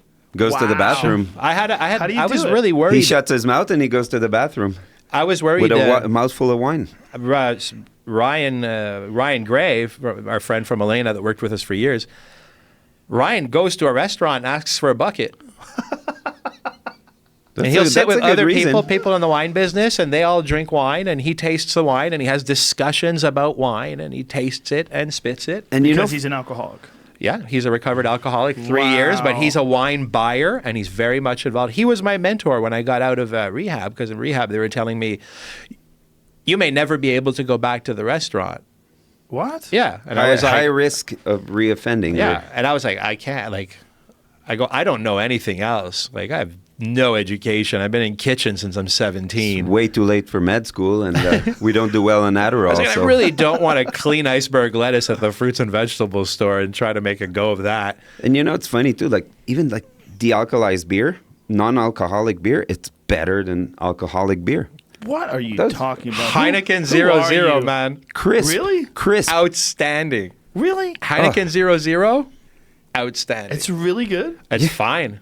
Well, I've only had O'Doul's. No, it's not good. Okay, so Heineken does it correctly. The order of non-alcoholic beer, in my head is Heineken 0.0. Okay, hold on. Carlsberg 0. Grolsch 0. Grolsch. Beck's 0. And then everything else is not good after that. But let me add to that, because I'm also celiac, right? And there's a Glutenberg they make in Montreal that's no gluten and no alcohol. And now you can insert any joke you want. People are signing off the podcast right now. This podcast, I thought these guys were going to talk about heroin, getting fucked up and eating meat. No, we eat meat. Yes, I'm sure. We love. I'm sure. That's fascinating though that you actually still taste it and still. It's almost like if you're a heroin addict, just scratching the skin with the needle. We don't penetrate. Yeah, they don't recommend that. No. My therapist and the people at rehab do not recommend that I taste wine and spit it. I'm sure they don't. But I have friends. Again, I know a lot of sommeliers, and even I know winemakers. Some of the most famous winemakers in the world I've met in Burgundy at an AA meeting that are completely sober. Wow. Because they wanted to break this cycle of my great-grandfather was an alcoholic, abusive person. My grandfather was an alcoholic, abusive person. My father was an alcoholic, abusive person. And I didn't want to take over this 1,000-year-old winery. Wow. The legacy of my family, I didn't want to work here. And I'm sure, with all the epigenetic stuff, if you don't drink when your kids are young, there might be a thing where you can stop the passing of the gene, But you did Sober October. How'd you do? Fine. Yeah. Yeah. Well, I did. You didn't love it. No. How was the relapse? Sobriety wasn't. This was a very crazy Sober October because we added this insane fitness challenge. So I was literally working out between 3.5 to 5.5. One day, 6.5 hours in a day. Whoa. Yeah, it was insane. One day I did 5.5 hours, and I did another hour at night. 6.5 hours in the day. We were trying to kill each other to see who could get the most points. We had a fitness tracker. We wore this heart rate monitor. Right. Oh, yeah, I heard that. The application would score up the amount of points you would get. If Who you won? were in, I won. That's the belt right there. awesome. If you get 70% of your max heart rate, you get 3 points per minute. This is how crazy it got. 70% of your max heart rate is 3 points per minute. 80% and above your max heart rate is 4 points per minute. One day, I got 1,000 points. So just think about that. Think about how many minutes you have to exercise at 80% of your max heart rate to get 1,000 fucking points. So you think sober helped you with performance or recuperation? I think I was on drugs the entire time. This is what I think. I think I was on the endorphins that come from long range cardio. There's a what I was calling the I don't give a fuck drug. You get this feeling when you do like everybody always talked about runner's high, and I never really experienced it, even though I'd worked out really hard my whole life. I'd never been into like long range cardio. I'd never done hours and hours of the same activity, just droning on, either on a bike or running. I'd never really done that. I'd run hills for the most part, and I'm sure it benefited me and it made me relaxed. But it's at a totally different level when you're doing it for 3.5 hours, 4 hours a day. It's true survival mechanism that kicks in. It's that, but it's also you feel wonderful. You have zero anxiety. And you're still benefiting from that? No, that's what's interesting. Like I've been out of the house for a week now because of the fires. So we've been running around, and the kids aren't in school, so they're here hanging out with me, and they we haven't had a chance to get our stuff together. It's been very stressful, so I haven't really been working out much. I've only worked out like once or twice this week, so I have more stress. I feel like a little bit more tense, a little bit more take a deep breath, calm down. During October, I had none of that. I felt great. I felt like if you could take how I feel and put it in a pill form and give it to people, everyone would be hooked on it because you feel fantastic. And I never understood that. I would see these people running every day, and I thought they were just exercise fanatics. Like they just want to be leaner, or they want to just maybe they're body obsessed. Yeah, maybe that's what it was. But I think they're drug addicts. They're natural drug addicts, but in a very positive way. I shouldn't call it drug addicts. Endorphin junkies. That's what they are. It makes sense too that you would every cycle in nature. It's like feast and famine. It's like running and resting. If you're a hunter-gatherer, you don't hunt every day. You follow a cycle. So for a month, you'll hunt, you'll drag back the meat home, you'll eat a lot, and then after the next month, you'll be quiet, you'll eat less, and then the next month. So there's very little exercise program out there that look at it like that. But if you were to look at it over a year, maybe you'd see it like, I see October is more quiet. I'll do my month in October. November will be quiet. Busy with other things after that. I'll go back to it in December.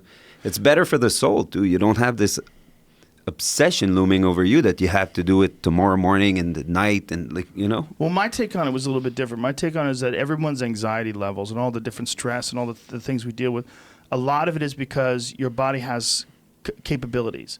And you're not using even a small percentage of those capabilities. So it's always like, what are we doing? Are we going? We're going to go? Okay. And we're in traffic. You're moving quickly. So you're constantly aware of all these cars around you. And there's all this stress. And there's very little physical release that the body takes part in. And for most people, I mean, the great percentage of our population lives a sedentary lifestyle. They sit in their cars until they get to the office. They sit in their office until they get home. They sit in front of the TV until they go to sleep. This is a giant percentage of our population, whatever the number is. Yeah, whatever. It's very normal. And occasionally they work out. And when they do, it's a struggle. When you force the body into rigorous exercise on a constant basis, your body's all the needs and of this capacity, the capabilities that it has, all those needs are satisfied. So what I found is incredibly low anxiety levels. And I didn't think I had anxiety. I'm not an anxious person to the point where I thought about taking medication for anxiety, like I'm nervous but I didn't know how anxiety-free I could be until I did this exercise program for a month. See, I found that in sobriety. The anxiety, I suffered, and Fred suffered from anxiety our whole careers. Every day, 200, 300 people are coming for dinner. It's painful. Always there in my head. Crippling. Yes. Is there staff? Yes. There's 300 people coming. It never goes away. There's always people coming for dinner. Are they happy? 400 Yes. people every night. But, when I was drinking, that would just keep the stress going. Now I'm fine. It's gone. That's There's this interesting. magic number I kept on hearing in rehab and I kept on hearing through therapy. 4 months. 16 weeks, man. 16 weeks. And I was like, yeah, shut up, fuck. You know, what's this fucking guy's always telling me with these 16 weeks? They're like, 16 weeks, man. Watch 16 weeks. The morning, 16 weeks. That morning. I woke up that morning and my phone said, 16 weeks. And I had this peace and this joy and this childhood innocence that I hadn't had in years on the day, 16 weeks. Not because I'd been premeditating it in my head and I was looking forward to the 16 weeks. I didn't believe in it. But it was literally 16 weeks of sobriety that brought this. I was clear. The drain is clogged. No problem. I'll be there in half an hour. Yeah. Like as it should be. Wow. You know? The fridges don't work. The lights are out in the restaurant and 5 tables are unhappy. I'm coming down. Do you think that some of the anxiety was just your body responding to the fact that you were poisoning it all Correct. the time? No, I also Absolutely. think it's the psyche creating reasons for you to drink. Your mind is telling you you're stressed. I have a quick remedy for it. Yeah. Why don't That you try makes drinking? sense. That makes sense. And When you're- you feel you're this way, usually fueling- what's your go-to? I'd be like, I could taste sometimes when I'd fall into stressful situations at the restaurant. 3 tables I don't like, couple of criminal elements behaving badly at one table, you know, maybe on the border of lacking respect to their waitress. I might have to get involved, and I could almost taste Chardonnay in my salivary glands. Yeah, your brain still plays the trick on My you. brain was making me high before the high. I was like, why do I taste Chablis in my mouth? I think it's the same with sugar addiction too, you know, where people you eat sugar, lots of carbs, mostly carbs. Then you're like, oh man, I have to go for 3 hours without eating. I have to bring something sweet with me because I'm going to get shaky. And then it's like you're feeding basically, I don't know if it's your gut biome that like changes, but you're like feeding a monster inside of you. You're not feeding Fred or David. You're like feeding something else, you know? Like you're planning a weekend at the cottage. You're like, the kids are going to be loud. I'm going to have to bring like 2 more bottles of wine, you know? And I have to make sure that the wine is cold and have to make sure we have that. Or like you have to, you know, I have friends like that. I have to make sure I have like 4 granola bars because I have to eat all the time. And you know that. Yeah. If you don't have breakfast, you have like a quick coffee, you can go till like 4 or 5 in the afternoon and not shaking and getting cold and sweaty, you know? Well, especially if you have a good, healthy diet. If your body's not like sugar dependent. I think it's funny, eh? Every time, you know, sometimes we fall off the wagon and stuff. Now it's pretty solid for a few years. I think that 2 weeks of drinking more water, having walks, and not eating ice cream and fries, and 2 weeks of home-cooked meals and water, cutting down on coffee, because that too will fuck with your anxiety, you know? Sure. We noticed too, drug. like both of us. All of disease, like so many diseases are based simply on overconsumption. Mm-hmm. Yeah. Just period. Overconsumption of cigarettes, overconsumption of alcohol, overconsumption of sugar, overconsumption of meat, carbs. Like restriction brings clarity. Yes, and restriction diets are one of the best remedies for people with autoimmune diseases. Oh, really? Yeah, when they cut down almost everything out of your, like one of the things that people are doing today that's very popular, I keep talking about this unfortunately, is the carnivore diet. Because Jordan Peterson made it very popular when he was on the podcast. It's really fascinating. There's a spike. If you look at the Google search results for carnivore diet, it's July of 2018. It goes like this. Takes off because that's the day that Jordan was on the podcast. So he's on the podcast, you know, fucking whatever amount of millions of people listen and Steak, watched salt, it. and water. And because of his ranting and raving about the positive benefits that he's experienced. So I got on the carnivore diet, people really got into it. So I got into it as well. Like, what is it about this? So I started consulting a lot of actual nutrition experts and scientists. And what they believe is what's going on is calorie restriction. That because of the fact that Jordan is only eating steak with salt and drinking water. That is all he's consuming, and he feels fantastic because his and not calories, lean steak. no, real fatty. steak. Yes, fatty. So then you can't eat Ribeyes. too much because you have the fat. Yes. You're feeling full. Yeah, Like- yeah. That fat is important. Yeah, and because of this, quite a few autoimmune issues that he had went away. He was having receding gums. That went away. He was having severe depression and anxiety and all these different issues. That went away. Lost a tremendous amount of weight. His body leaned up. And the scientists that I've talked about this is a very new thing for people to embark on this and do it on mass scale, because quite a few people doing it. What they're attributing it to is the calorie restriction. Is that because of the fact that you really can't eat that much steak. If you eat a steak, it might be 1,000 calories. Whereas if you mean a full, big, thick steak, lots of 1,000 calories a steak's a lot of steak. Right. Yeah. But he might be eating 2 of those in a day. Whereas if you're eating French fries and soda, Empty calories. you're getting Or a shake way here, more than that. Way more than that. Like, what do you think an 18-ounce ribeye is, if you had to guess, calorically? 11, 18, 600? 800. 800? Depends if you have like the end of the rack. Okay, so let's just get crazy and let's call it 700. It's probably like 1,700 calories a day. Yeah. Because he's not putting cream in the Right. coffee. Yeah. He's not having a. Nothing. That's when Water and steak. When I started eating no gluten, right? It's fully diagnosed, right? I'm not making this up. I stopped eating gluten. He gets flack every day. What does that mean? Everybody gets crazy about the gluten No, thing. he is. They don't like- want to hear it. yeah. People don't want to hear it. We don't want to hear, What? I said, But what does it mean? I don't eat gluten. Smoking Smoking cigarettes, like, come on. No, but what does it mean? No gluten. It means that you don't go to no drive-through. No slip. Right. There's no options out there in the fast food world. There's Right. no. So I have to plan my day. So I eat I'll eat a piece of meat for breakfast or eggs or whatever, and then I won't eat until I show up at work or at home later and eat.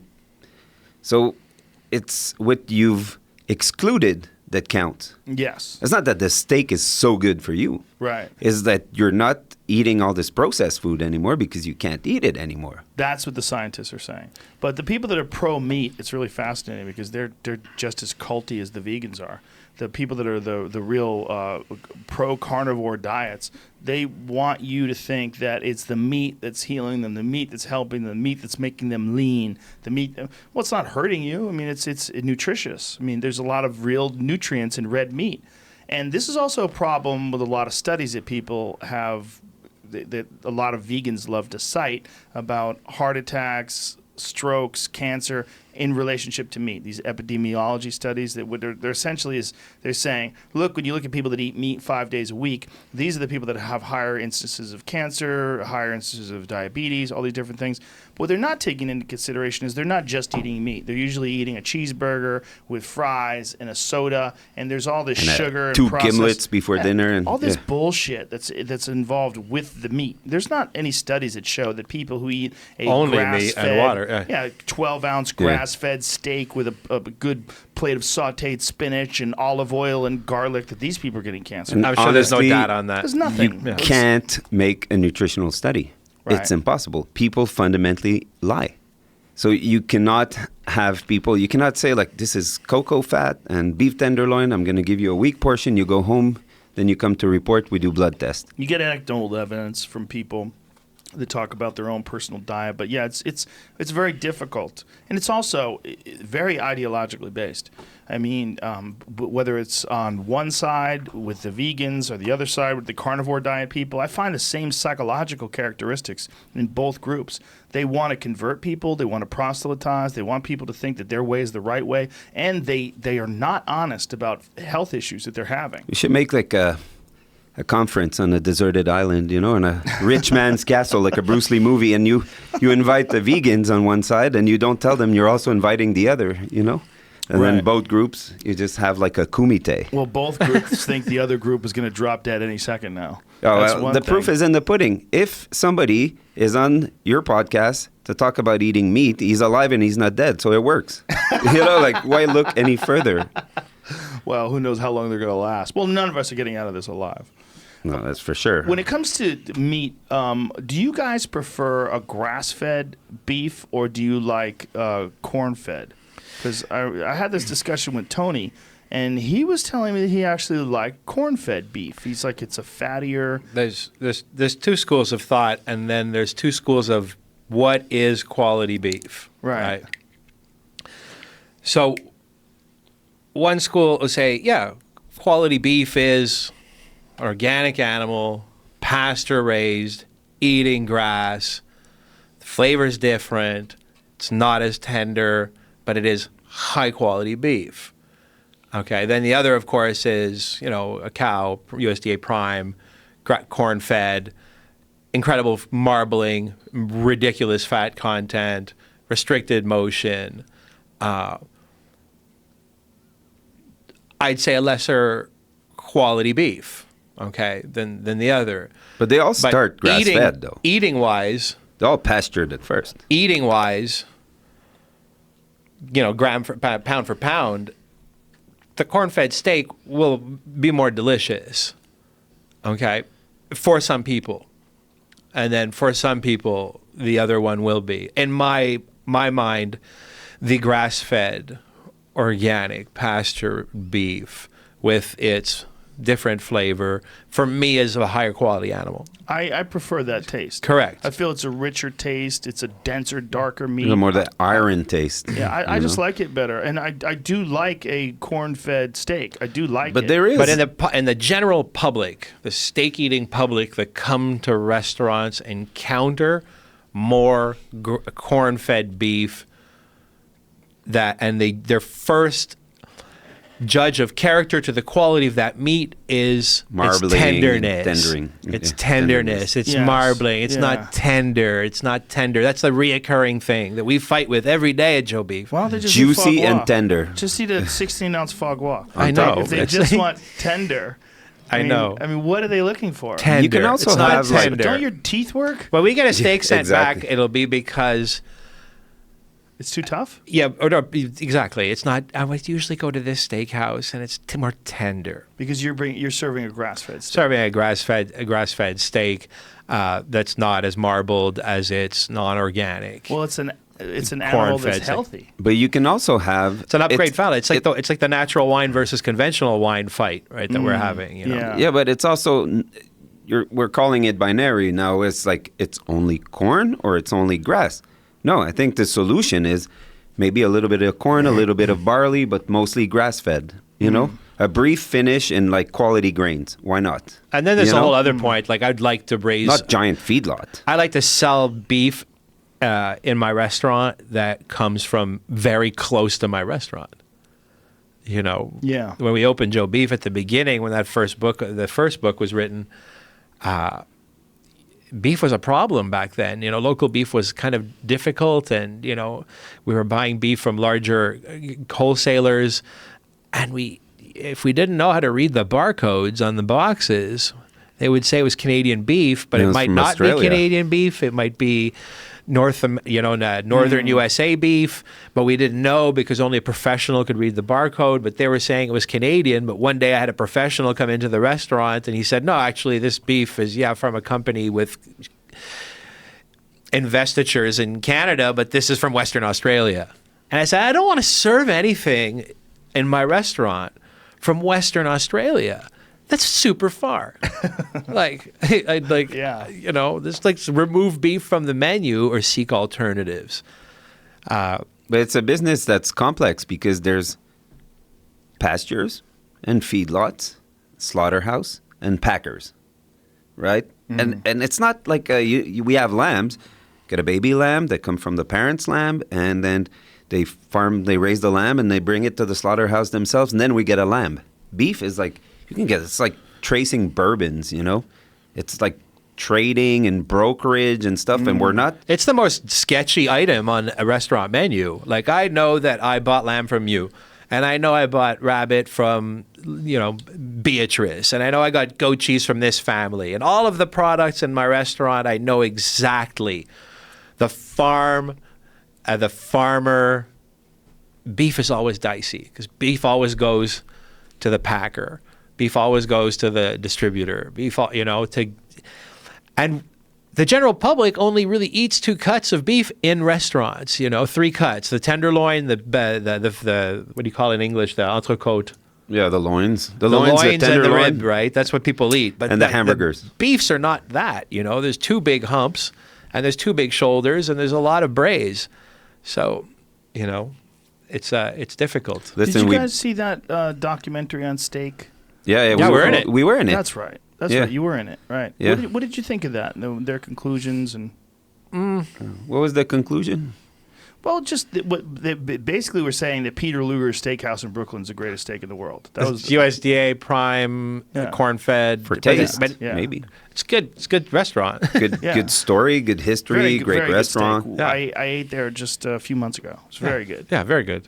Yeah, but again, it's a subjective thing, right? The Correct. flavor in terms of like what you actually look for, and as they were talking about, like your customer was saying, they're accustomed to a certain type of meat. Like they were saying that their customers are accustomed to this. They're not interested in grass-fed anything. Yeah, but I understand that. You know, they've been doing that for a long time and grading that beef that way, and I don't think they should change ever, not based on anything, right? No, well, it's a great place where you get consistency. I mean, you go there, you get this fantastic steak. It's so old worldy too. When you get in there, how long has Peter Luger's been around for? God, forever. Forever. Yeah. It's 120 years? Or? Something insane like that. Yeah. They get the Moish's is like that in Montreal. It's a very old steak restaurant. Moish's is a famous restaurant in Montreal, and they do have their beef program, and they should not change because there's new conversations happening. He knows what he's doing, Lenny Leiter, Right. and he should keep on doing that. In a small restaurant, let's say that marginal characters like Fred and I own, I always see it like it's not those restaurants maybe are public places. My restaurant is my restaurant, of which I want to do what I want in, right? It's not. Yeah. It's not at the. We don't listen so much to the public. I serve at my pleasure, not. It's not the customer's always right. It's the customer's often wrong, and I'm always right. Because we can do salmon. I play the music chicken I want breast, to, and we serve the tenderloin. food we want to, and I serve the wines we want to. And if you don't like it, you don't have to come. But this restaurant is for us. Well, that's one of the things that I learned from watching Bourdain's original show, the No Reservation show. And that it changed my opinion on things because I didn't have a strong opinion on food before that, other than that I really liked it. I didn't think of it as an art form. And watching his show and seeing the passion, his appreciation for food and for the way it's grown and brought to table and the production of it and then ultimately the flavor of it and the taste and his admiration for chefs and you guys as well. His admiration for it and his appreciation for the way everything's put together made me realize, like, oh, this is an art form. It's a craft. And Tony did something. Tony was the most faithful, we were so lucky to be on that ship with him, that he took us aboard. And you could see he had the same apprenticeship we did, like suffering in like big bistro kitchens and stuff. And you think about it, the guy, he didn't make the promise to himself that when he'd get rich and famous, he was going to buy a big house and not talk to people. He helped every cook not walk out of the kitchen and get famous, but get a voice, Well, even outside of the television show, the work he did in private is massive. And not look like a dirty guy that makes the pasta in the back, All of a sudden, it's like, the manager in the suit and the owners, but who's the guy in the back? Yeah. No, he had appreciation for everybody, and he had a real passion for the process. Yeah, and the marginal characters, there's lots of commercial restaurants in the city of Montreal, in any given city that he went to. And he's able to isolate, let's say, the marginal characters in every city that, we're historically bound, kind of. Fred and I practice a weird faction of French cooking called cuisine bourgeoise, and only kind of Tony and a handful of other guys can look at what we do and go, oh, those fuckers, they're up to that. No one's up to that. He curated his crew. You guys are into that, really. He You goes, you guys are the only people, like the last of the Mohicans, that do this kind of food. And we know, we can't stop. We got to keep on. What a great guy to get it, too. Yeah, because nobody does, right? Right. Nobody understands, the rabbit hole we're down. Tony did. Yeah, the cognoscente. Yeah, he really did deeply influence my appreciation for food, the way I think about it. And again, treating it as an art form, which I just thought it was just delicious. I didn't think of it as like, oh, these guys are making temporary art. They're making art that you're gonna enjoy now, And you can't put it on film. I mean, you can, but you're not gonna get it all. You're just gonna want to go out and experience it. Yeah, ultimately, food is, you can't, we go and do we're asked to do 10 demonstrations. You can go on a big stage, it's 5,000 people to talk about food or make like little crackers with smoked salmon on stage. Food is not fit for a stage. No. Food is for a table for us to enjoy, with a fork, a knife. We talk about it. We go hunting. That's what food is. People offer us food shows all the time, and I mean, I can't. It doesn't work. It's like, what's the concept? Yeah. Well, you guys can be in a pickup truck, and you go and visit your suppliers, and maybe you have a bottle of wine with them after. I was like, dude, like we worked hard not to copy our like fellow culinarians. Yeah, you look at our food, it's like it's ours. It's not. TV producers are out there just like blatantly proposing the previous show to you again, Yes. Well, that's one of the things right after Anthony died. There was some talk about vacuum. Gordon Ramsay doing some very similar show, and the outcry against it was enormous. I mean, he was just getting assaulted online. I mean, it was crazy. Everybody that I was talking to, our agent who represents us for our book, and she was saying like it was the same. All the Tony. big production companies like are being berated by people pitching who's going to be the next Tony, right? I don't want to say that, but one of the character and you guys and you could take over. Yeah, you could do it. Because you guys, the way he went in West Virginia, and it wasn't like Republican, Democrat. Like, he went to places, and he's like, yeah, sure, I have my views, but let's break bread, And I always said that like, all our countries are divided on issues, but there's nobody that overlaps them with a coherent vision. Everybody loves each other when there's delicious food on the table, man. Yeah. And guys like you with like a clear view and a rational and science-based and evidence-based view on things, and like Tony, just have such a voice now in our countries that I could see you doing a food show. I love food, but I'll never do a food show. I just can't imagine. No, because you ask good questions. I like doing shows. I mean, I love having guys like you on and talking about food, but it takes a special type of person to want to travel 300 days a year, and that's essentially what Tony was doing. And I think that has a massive toll. It takes a massive toll on your body. It takes a massive toll on your psyche. Your family, everything. Yes, it's not healthy. There's not enough melatonin or like CBD or like... No. It's not cleanses to help you with that. I travel more than enough already, and I've cut my traveling way back. I'm down to only 10 UFCs a year now, and I do, comedy around that and stand-up comedy. But I consciously make the effort to travel much less because I just don't think it's good. I just don't think it's good for you.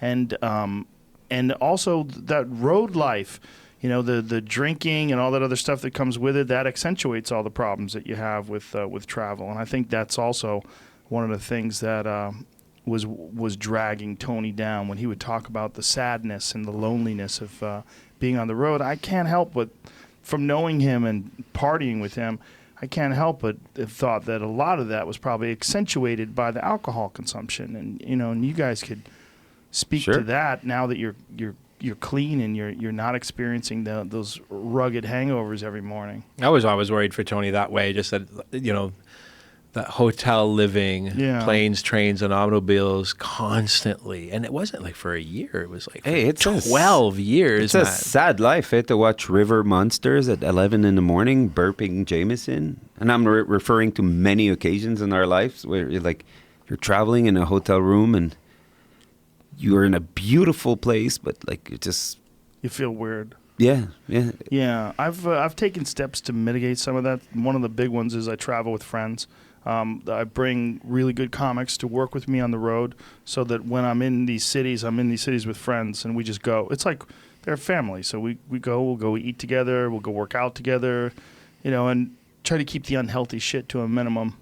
Plus, I'm more of a marijuana enthusiast than I am a drinker anyway. Hey, it's legal in Quebec now. We have stores. Yes, the entire country. Canada is way ahead of America there. Quebec, as usual, we got a little bit the special treatment.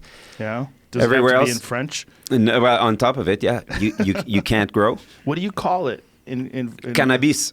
Cannabis. You can't grow. Can't grow. No, and No. you have to only consume the government's People are stash. going to grow anyway. I'm not worried about The that. government stash. So you know what they did, right? Yeah, it's like, On we have the- a monopoly liquor board. Mm-hmm. So we have like stores. Liquor commission. Liquor commission. Yes. Now we have the cannabis commission. So what they did, it got legal on October 17th at midnight. The stores were opening October 17th at 10 in the morning. The cops were giving tickets to people smoking weed during that little layover time because they knew that it was impossible. They bought it legally. So some people got ticketed for smoking illegal weed. In the lineup Well- waiting for legal weed. Oh God, what a bunch of assholes. Yeah. Hey, we just drank the Kool-Aid on that one, I think. You know? But it's good. We'll put more money into Medicare. Yeah. Well, I think it'll ultimately lead to relaxing of people's opinions and ideas about marijuana and what it is. But I also think that marijuana, just like alcohol, can be used as a crutch, and it could eventually overcome your life. I like it, but I like it every now and again, you know. And one of the things that came out of last year's Sober October was taking a whole month off of it, realizing that I don't need it. I can function fine without it. But it made me more apprehensive about regular use. Like instead of using it every day, I'll use it a day a week or 2 days a week or something like that. And I appreciate it more when it does happen. When I do get high with my friends, you know, on Friday night or something like that, it's like it means something. It's almost like a sacrament. Like we're experiencing a little moment together and just having fun. That's the proof, though. What you just said is like the proof that you don't have addiction issues. You see, I couldn't be able to prove that I smoked marijuana responsibly once in my life, that I drank alcohol once in my life, that that I did drugs responsibly. It's like Right. I'm fascinated. I brought some of our cooks that were here in LA with us to a restaurant, and we had a beautiful dinner, and I ordered them a bottle of wine, and they barely finished it, and I didn't understand. The first and only I was like- bottle of wine. I was like, "Do you guys want more?" I was like, I would have paid for 9. Right. Like, Right. and they had 1, and I was just sitting there. I told Fred, I go, I don't really. What is it like to be in that environment and watching people glass over? Like see the booze hit them. They don't people get drunk. We say that all the time. We used to think that like Everybody was drunk. was smashed. No, It was only me. it's like the beer goggles. Right, You know, right. you wear just them thought two You ways. were in it with everybody I else. realize now that like everybody at the restaurants generally, like 9 out of 10 times, drink quite responsibly. Well, they must. Otherwise, it'd be just accidents everywhere and violence everywhere you turn. Right, yeah. And I realize a lot of the people that I'm friends with drink responsibly. They can have a glass of wine with lunch. If me and Fred opened a bottle of wine at lunch, we'd go till 10:30 till we couldn't anymore, and then that was it, Look what we did last time we came to LA. We did Hell's Kitchen. Okay, we're judged for a show on ostriches. It was disgusting. Ostriches. Yeah, Ostrich. because I've they had cook ostrich burger before. Yeah, but Fuddruckers serves ostrich burger. It's actually delicious. it's really bloody, right? Yeah, The meat. it's a And there's rare- that thing for cooking shows like that. It's regulated by the Gaming Commission. So they have to keep the camera rolling, and they're not allowed to touch the dishes because they're the object of the competition. So you take your break, you go to the green room, you wait, they're cleaning up the kitchen. Now the food sits on the pass there, like for 2 hours. And you come back, you sit at a table, and there's like rare ostrich tenderloin. That's been sitting for 2 hours? Yeah. And 2 they hours just post cook? yeah. That's and ridiculous. And you have to like judge. Like, Wait a minute. You're judging food that was cooked 2 hours ago? TV. That's so fucking and, stupid. and I felt like again. That's insulting for guys like you. No, Yeah. but the thing is, like, if I felt so bad because there's people who put like a job on hold. They left their kids at home. They just like, Yeah. I made it. I'm in the casting. I was selected. To be part of Hell Kitchen, and then we say something, and then we Gordon's watch. gonna hate us right now, right? No, the show's great. But I felt sad. best. Yeah. But all that to say that whenever we came, we stayed by the airport. We stayed at. Just so you can get One- out of there quick. Yeah, Frozen margaritas at the hotel bar, man. 11 o'clock, we're in the whirlpool at the Radisson Airport. Hotel, It's just Yeah. sad, man. having cocktails at Encounters. That hotel life can be fucking sad, man. I know, I get it. It's like, and now we're like completely not drinking. They got us a room. We were staying at the chateau, and I never thought I'd stay there. I would really love to get drunk at the Chateau Marmont, though. You did once, but not this time. But yeah, that's like a spot. I've been here forever. I've never even gone in that building. It's beautiful. Maybe I did once. I might have. I think I was there once for like a TV thing that I had to do, like one of those party things in like the 90s. I think I went once. But It's funny because there's like really like B-list Hollywood stars like hanging out at the pool, Trying to be drinking cool? champagne cocktails, trying to be cool, smoking blunts, and trying to pick up girls. Tony used to stay. He used to Yeah. get a villa there when he was writing. He used to stay there. He told me he loved it. He just loved everything about the feel of it, the whole the dirtiness of it. We keys. all. stayed at the the- Raleigh Hotel with him in Miami. He loved that place too. He likes dirty spots. the Raleigh was fun. That's how Tony was. He's like, guys, I like old food like you do. What if we do a dinner based on like old transatlantic ship, like boats, like dining room, Yeah. Like, so we say, oh, yeah, sure. He gets Eric repaired, Daniel Boulou, bunch of guys. He's like, oh, I'll put you up at the Raleigh. We're just going to do that one dinner, but we're just going to hang out for a week after, and we're in the pool. And The pool every day. Sneaking with the cigarettes. Otavia was like there with the kid in a rash guard all the time. We went to Cyborg, Roberto Abreu. Mm-hmm. We went to school there, and I was just like starting fucking killer. Yeah, he's awesome. a monster. How long have you been doing jiu-jitsu now? I did it for a year solid, and I stopped because I had a back surgery. Oh, discs. Yeah. What's going on? It's totally fixed, but I keep Fixed how so? surgery. What did you have wrong? It was a stenose. It was Stenosis, so yeah. shortening of the disc. Yeah, and then Yeah. compression, and then they went in and chipped some parts out. Mm-hmm. In And- retrospect, I spoke to some rheumatologists, and it's interesting you're talking about like Jordan Peterson, because the autoimmune thing can be everywhere, Mm-hmm. right? And now my doctor says like maybe celiac caused inflammation in Yes. so many places, That's what I would say. and all that, like maybe the drinking too, like this inclination towards abuse, this inclination towards depression, this back problem. It's all related to that. And again, the proof is in the pudding. I don't eat bread. I don't eat sweets. Very little. I eat mostly meat, and I feel 100 times better. I don't give a fuck if it's in my head Fred's or not. also sober now. 4 months? 5 months. Yeah. 5 months. Well, So it works. I don't think that it's in your head, but it's definitely been proven that all those foods cause inflammation.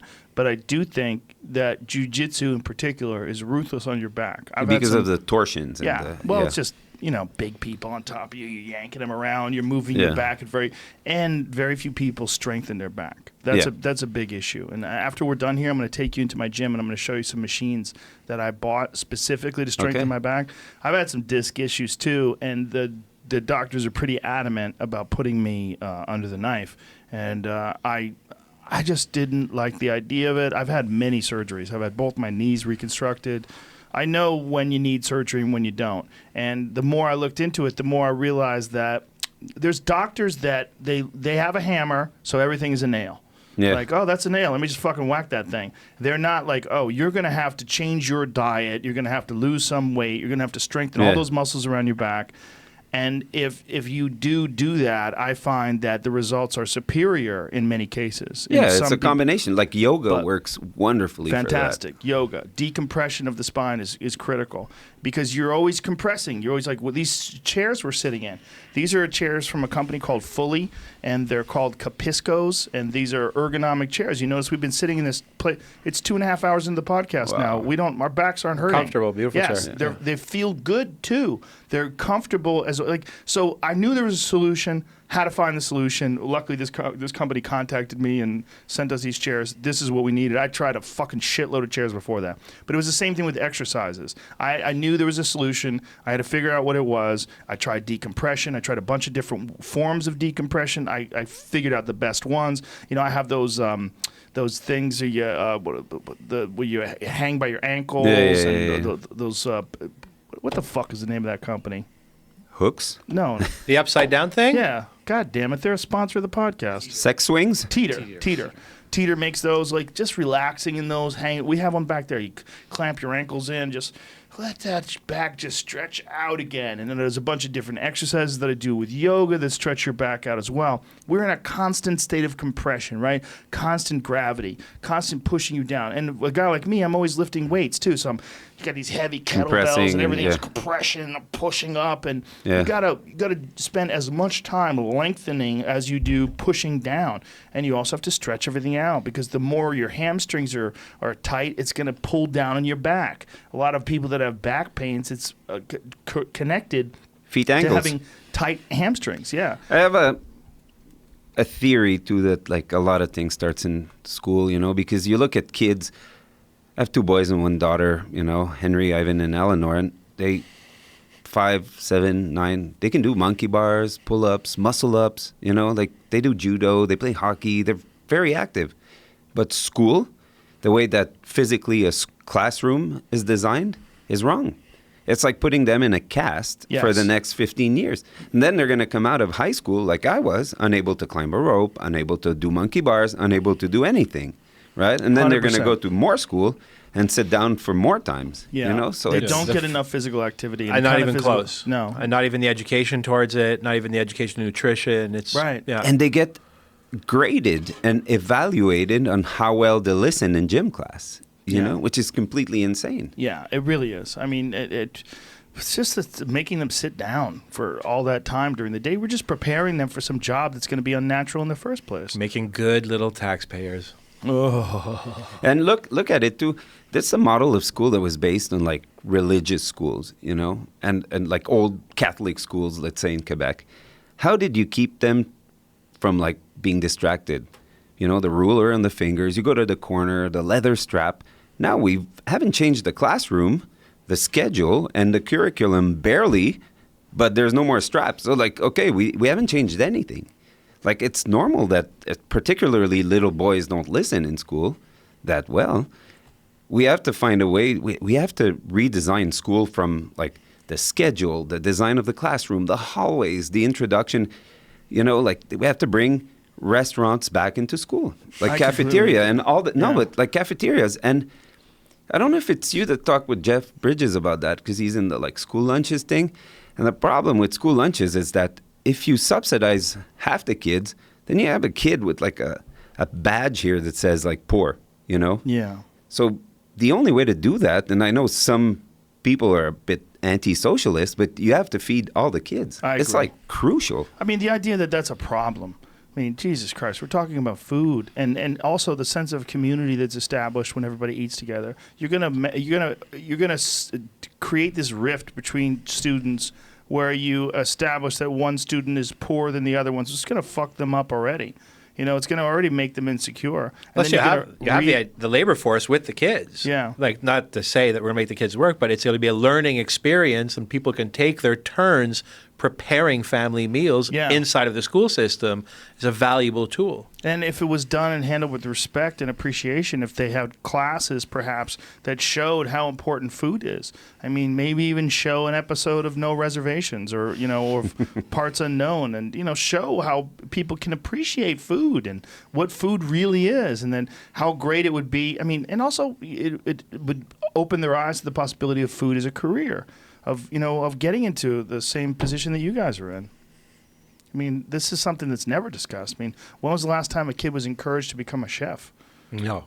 It's like a stand-up comedian. You know, you never get encouraged to become a stand-up comedian. They just call you a fuck-up and try to put you on drugs. It never comes out when they do the survey. And 90% of our labor force inside the restaurants is anybody who cooks inside the restaurants is someone who didn't work inside the traditional school system. Yeah. You know, we employ dropouts. Yeah. Yeah, but brilliant.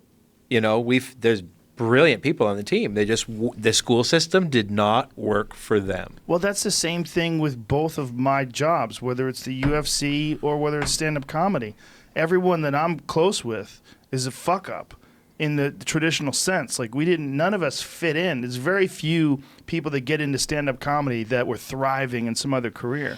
Most of us were extremely frustrated with traditional environments, and most of us didn't do well in school because we felt confined and just couldn't wait to get. I used to have nightmares about going back to school. Did you have ADD as a child? I'm sure I got it all. Whatever the fuck it is. Whatever it is that gives you energy, that makes you better at stuff, I got that. They'll call it a bad thing and say, like, you can't concentrate. Well, I'm fucking bored. You Give have me to harness something. it, right, but not treat give it. me something that I can concentrate on.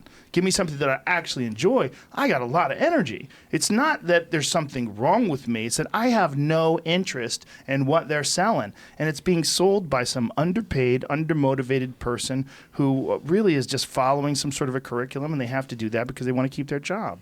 This is what kids are being subjected to all across the world in the most fertile time of their life in terms of their imagination, their creativity, and their free time. They don't Frontal have cortex is a sponge. They're ready to take everything. And they're like, Yeah, I mean, it's just, and no one would ever say to some kid who's cracking jokes in class and running around being a fool, no one would ever say, hey, you ever thought about being a comedian? Like, no one says that. Yeah. It just never comes up. But meanwhile, everybody loves comedians. People love to go see comedy. But nobody ever says to some fuck-up kid, hey, man, you might be a comic. It just doesn't come up. yeah, they'll do the test. And like David was supposed to be a travel agent. I was. I was supposed to be a golf pro. And Is one this of something in Canada? Yeah. yeah. You're supposed to be a golf pro? Are you really good at golf? No. And then according to the questionnaire, and one of my friend who flies planes was supposed, I think, to be a Foley artist, make sounds of horses with coconuts and For stuff. movies? Like, Yeah, that's what they told him after the questionnaire. what the fuck kind of questionnaire do you guys have in Canada? The success of restaurant, though, you have to think, though, is due to a lot of very sad people that have gone through the academic process. I have a disproportionate amount of lawyers and professionals and people who wear suits that love to come to the restaurant and drink wine and let the dogs stop barking inside their heads because they're really fucking miserable. Yeah. When you spent your whole day in the 72nd floor of the IBM tower downtown in your cubicle punching data into graphs and taking a licking from your boss who's also a suit. Just a constant You can't state. wait to get to Joe Beef and, Yeah. relax or It's like the Cut Michael loose. Douglas movie there. Enough? Oh, what was that called? Yeah. falling down. Falling Yeah, down. yeah, Yeah. Oh, enough is with J-Lo. What is enough? What does she do? Jiggly, you mean, no? No. Enough is the movie with J-Lo where she avenges some ex-boyfriend that like traumatizes her, and it's great. I love those movies. What? Okay, there's something about airplanes. I don't know if the altitude in the plane, but like Stupid movies are great when you're in the sky. nothing. The last 2 days I've Notting Hill? discovered he's quite the movie buff. Yeah, he loves Notting Hill. He was like, that's a beautiful movie. I was like, What? what? I don't even know what that's about. What's Notting Hill about? That's a movie with Hugh Grant. Oh, Christ. I can't remember what it's about. You know what I love? What? I love the night at the Roxbury. Start drinking again, man. Yeah, Something's happening to you. We were- Notting Hill, Julia Roberts and Hugh Grant. It sucks. We were just, the chateau is right by the Roxbury where Yes. it was. And Yeah. I couldn't wait to just get out of the car, go walk there, take a picture of it, and just like try to show, like I sent a picture to everyone. Nobody reacted. Dude, it's the Roxbury. You see? You saw that movie? Night at the Roxbury? Yeah? Yeah. I saw that movie. And for me to travel there is like, Did you It's a like big that deal? movie? Did Yeah. you like that movie? yeah, I loved it. Really? Yeah. Yeah. Interesting. Same reaction. Yeah. What else is your favorite movie? Alone in the Wilderness, Dick Proenneke. That's great. You saw that movie? The guy that whittles hinges for his house in Alaska? Joe, that's a No. must view. Is it really? It's like once a Legitimately. year you watch. Really? Oh, Yeah. Alone in the Wilderness, Dick Proenneke. Can you bring that up on the thing? What is that? Do you know what It's- this, Jamie? the guy runs away. Like Is this a there's- Canadian thing? No. No, They like say Alaska. A guy who just moves and I lives know, in but the I woods mean for the rest of his appreciation life. for it. I Is think it he like mo- how the French love Jerry Lewis? No, they play it on Vermont PBS as a fundraiser every year. Wow. This is it. So the guy And put he a films it. tripod and films himself, and he carves everything you need, hunts everything. Oh, okay. I did not know this guy's name. See, I thought you were talking about a movie. This is like a documentary almost. Well, self-made. So- He literally gets Yeah. dropped off there with an axe, and then he builds a house, and then he kills a goat, and then, Yeah, I do remember this guy in interviews that I think I probably saw on YouTube. But yeah, he builds his own house and log cabins and shit. Yeah, this guy. Yeah. Oh, that's like such a beautiful, like, Did you guys ever see that Vice piece about the guy who lives in the Arctic, Hindmo's Arctic Adventure? no? Fucking amazing, man. It's a Vice guide to travel piece where this guy got a very small cabin in the Arctic in like the 1970s, and he's been there since. The only thing he's ever seen from 9/11 is some photographs. He had no idea what was happening when it happened. Does he still love Michael Jackson? I don't know, but this is it. This guy lives alone in Alaska with his wife in the Arctic National Refuge, and you have to get in with a float plane. And he just hunts caribou and lives with his family. His wife is Inuit, and they have children together. And children leave, and eventually went on to college. I mean, it's fucking crazy. One of their kids was 2 years old, died in a canoe accident. The canoe fell over, and the kid fell into the river. And they revisit the spot at the time of her birthday, and it's really intense. But this guy really believes that people they're happier and healthier when they live a hunter-gatherer lifestyle. And Caloric restriction. Look well, at that. yeah, I mean, all he does is eat caribou. I mean, the guy is out there eating caribou, and during the time where they're filming this, his cabin and his caribou stash gets attacked by a grizzly bear, and he shoots the grizzly bear on film. He chases it down in the night and blasts it. One of the grizzly bears had eaten one of his dogs. I mean, this motherfucker's out there living, but he's a very smart guy. He's not what you would think. When you think of someone like this, you think of someone who is some weird kind of inbred half-wit who's living up there. No, he's very intelligent, very Slightly introspective. introvert. Maybe introverted for sure, but he doesn't seem to have a hard time talking to people, so I don't know if he's introverted. But I mean, he's definitely restricted his access to dialogue. I mean, he's out there alone in the forest by himself, but he makes a very compelling point that there's a natural feeling that he gets from doing this where everything kind of falls into place. He's constantly getting exercise because he's hiking and chasing after these caribou, but that there's natural human reward systems that are in place in his DNA for hunting and gathering and cooking this food over an open fire. And the way he lives, he just thinks it's the way people really are designed to live. We're absolutely not meant to live piled on top of each other within, 10 million of us in a square mile in the island of Manhattan. Yeah. That's absolutely. Do you remember when there was the floods in Manhattan? Yes. All the money in the world couldn't get you out. Right. You had to walk across the Brooklyn Bridge to leave Manhattan with everybody else. Yeah. Yeah, and there was a real worry because of climate change. That was going to be happening every year now. People were like, is this the new normal? I remember Shane Smith had some piece on Shane Vice. had to walk out. Yeah. Shane had to walk out. But he had some piece on Vice where they were detailing the inside of his apartment building. Like the fucking thing was completely flooded, like 6 feet high in water. And people were worried. Like, this is going to be what's happening on a regular basis now. Like, this climate change thing has changed. I have a heightened sense of, since of 3 kids, it's something that I think about. It's something that I have ready. I bought a generator. I check the batteries, the rechargeable batteries for all of the equipment that I have. I own solar panels. I own the duffel bag full of everything that I need to throw in the back of my pickup truck, grab my kids, and I know which way to drive away from the city to go to the cabin. Yeah. It's something I've planned just because I'm the ward of these small humans whom I love. Yeah.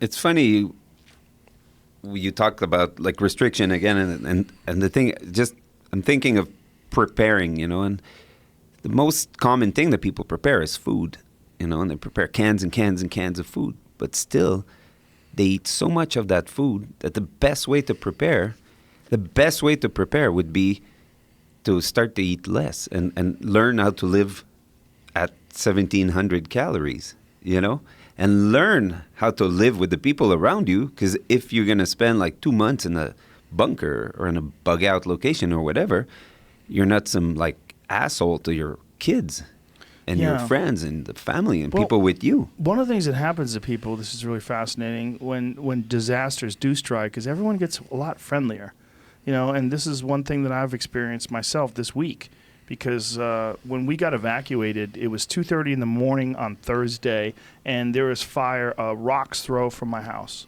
And I'm not talking a little bit of fire. I'm talking just hundreds of acres of fire.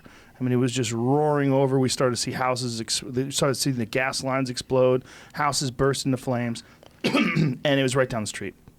So we're seeing this, and you know, we got outside. We're in the driveway. The neighbors come over. Everyone's talking. What are you going to do? I go, we're getting the fuck out of here. And he's like, have they given the evacuation orders? I said, no, we haven't. But I go, it's right there, man. I go, we got to go. I go, if we're wrong and we come back and the house is still here, that's okay. But you want to get out of these things quickly because they can turn south quickly. But there was a sense of camaraderie and community that happens. And then quite a few of us all went to the same hotel, including my friend Tom Segura and his wife and his family went to this hotel too, with some of my friends from this neighborhood who were all there huddled in together. But people were a little extra friendly. There was the same kind of feeling after 9/11 when I was in New York City. There was people a little bit more friendly. We felt that during the ice storm back in the day. People were like assessing the street that we live on. And then they go, well, who's got a wood-burning stove? And they go, oh, Roger does. Come over. And then people would go to Roger's house. And all of a sudden, all these neighbors that just wave at each other were all at Roger's house by the wood-burning stove, going back to the houses to get blankets, planning sleeping arrangements, planning food arrangements, and assessing each other, giving each other their personal space, and learning how to speak to each other in a respectful manner, that we might have to do this for several days. Yeah, do the best. It built out a of sense it. Through tragedy. A sense of community was built somewhat, or reinforced for a brief moment in time. Yeah, which made going back to our regular lives on that street better. Yeah, you know. Yeah. Yeah. Have you ever read Sebastian Junger's Tribe? No. It's a great book, and he kind of talks about that, about how, in part, situations of extreme stress and when people are really pushed, those people bond together, and they find that these are the happiest times of their life. People that even go to war, they find that they miss the camaraderie of the bunker. They miss the camaraderie trenches. of being in the trenches. They miss the camaraderie of being together, huddled up, not knowing what's going to happen in the future, but counting and depending upon each other for their very lives. That's a thing that happens in very, very, very busy kitchens. Yeah. You know, a bunch of no education guys out of cooking school working a difficult restaurant line. You know, we're working 6 guys on 6 4-burner stoves. Struggle. Every night, a difficult menu with a difficult chef in a very busy restaurant. Those hours, you know, from 6 p.m. till 10 p.m. at night. Like it's intimate. It's intimate. Like, you know, It's like like my nose, after you're the fight. bending over to get into the stove to get a chicken out. I'm grabbing something out of the fridge. My nose is in your butt. Your nose is in my butt. You know, I need your knife. You need my knife. It's very, very, very close quarters. Often, like, some of my strongest relationships, some of his strongest relationships are, you know, the bond that I've built with guys that I've cooked on lines, whether in Europe or here, are unbreakable. You know, these guys got your back. Tony talked a lot about that, you know. Yeah, I think people are better off when they're struggling. Yeah. I really do. I mean, I think they're better off when they're you know, when life creates challenges.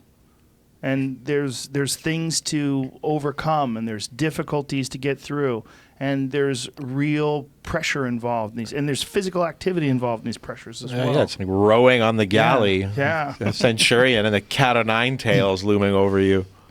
Well, all the years you guys have been in business now, what do you look forward to now? Like, what keeps you going now? You have this established restaurant, this amazing menu, and you know you have fans of your restaurant like myself. What keeps you going? Tiny restaurant where David and I cook you know. Like, you saw the movie The French Connection? Yes. You see when Gene Hackman's on the other side of the road, it's like freezing in New York. He's in a deli with a piece of pizza and a shitty coffee. He has little leather shoes on the icy pavement.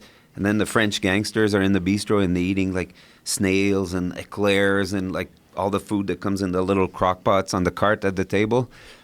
If we could open a place like that for like 16 customers that we have the key only, we decide to open whenever we want and we don't lose money. That's all. I want to build with Fred a tiny little French restaurant that we do what we want at. 16 seats. Yeah, An art project. Or I can take a 4 or 8 or close it, or just a toy to just practice this skill that we've learned all of these years to do this very, very weird, old, forgotten food that's not cool, but that I adore. You know, what are you like?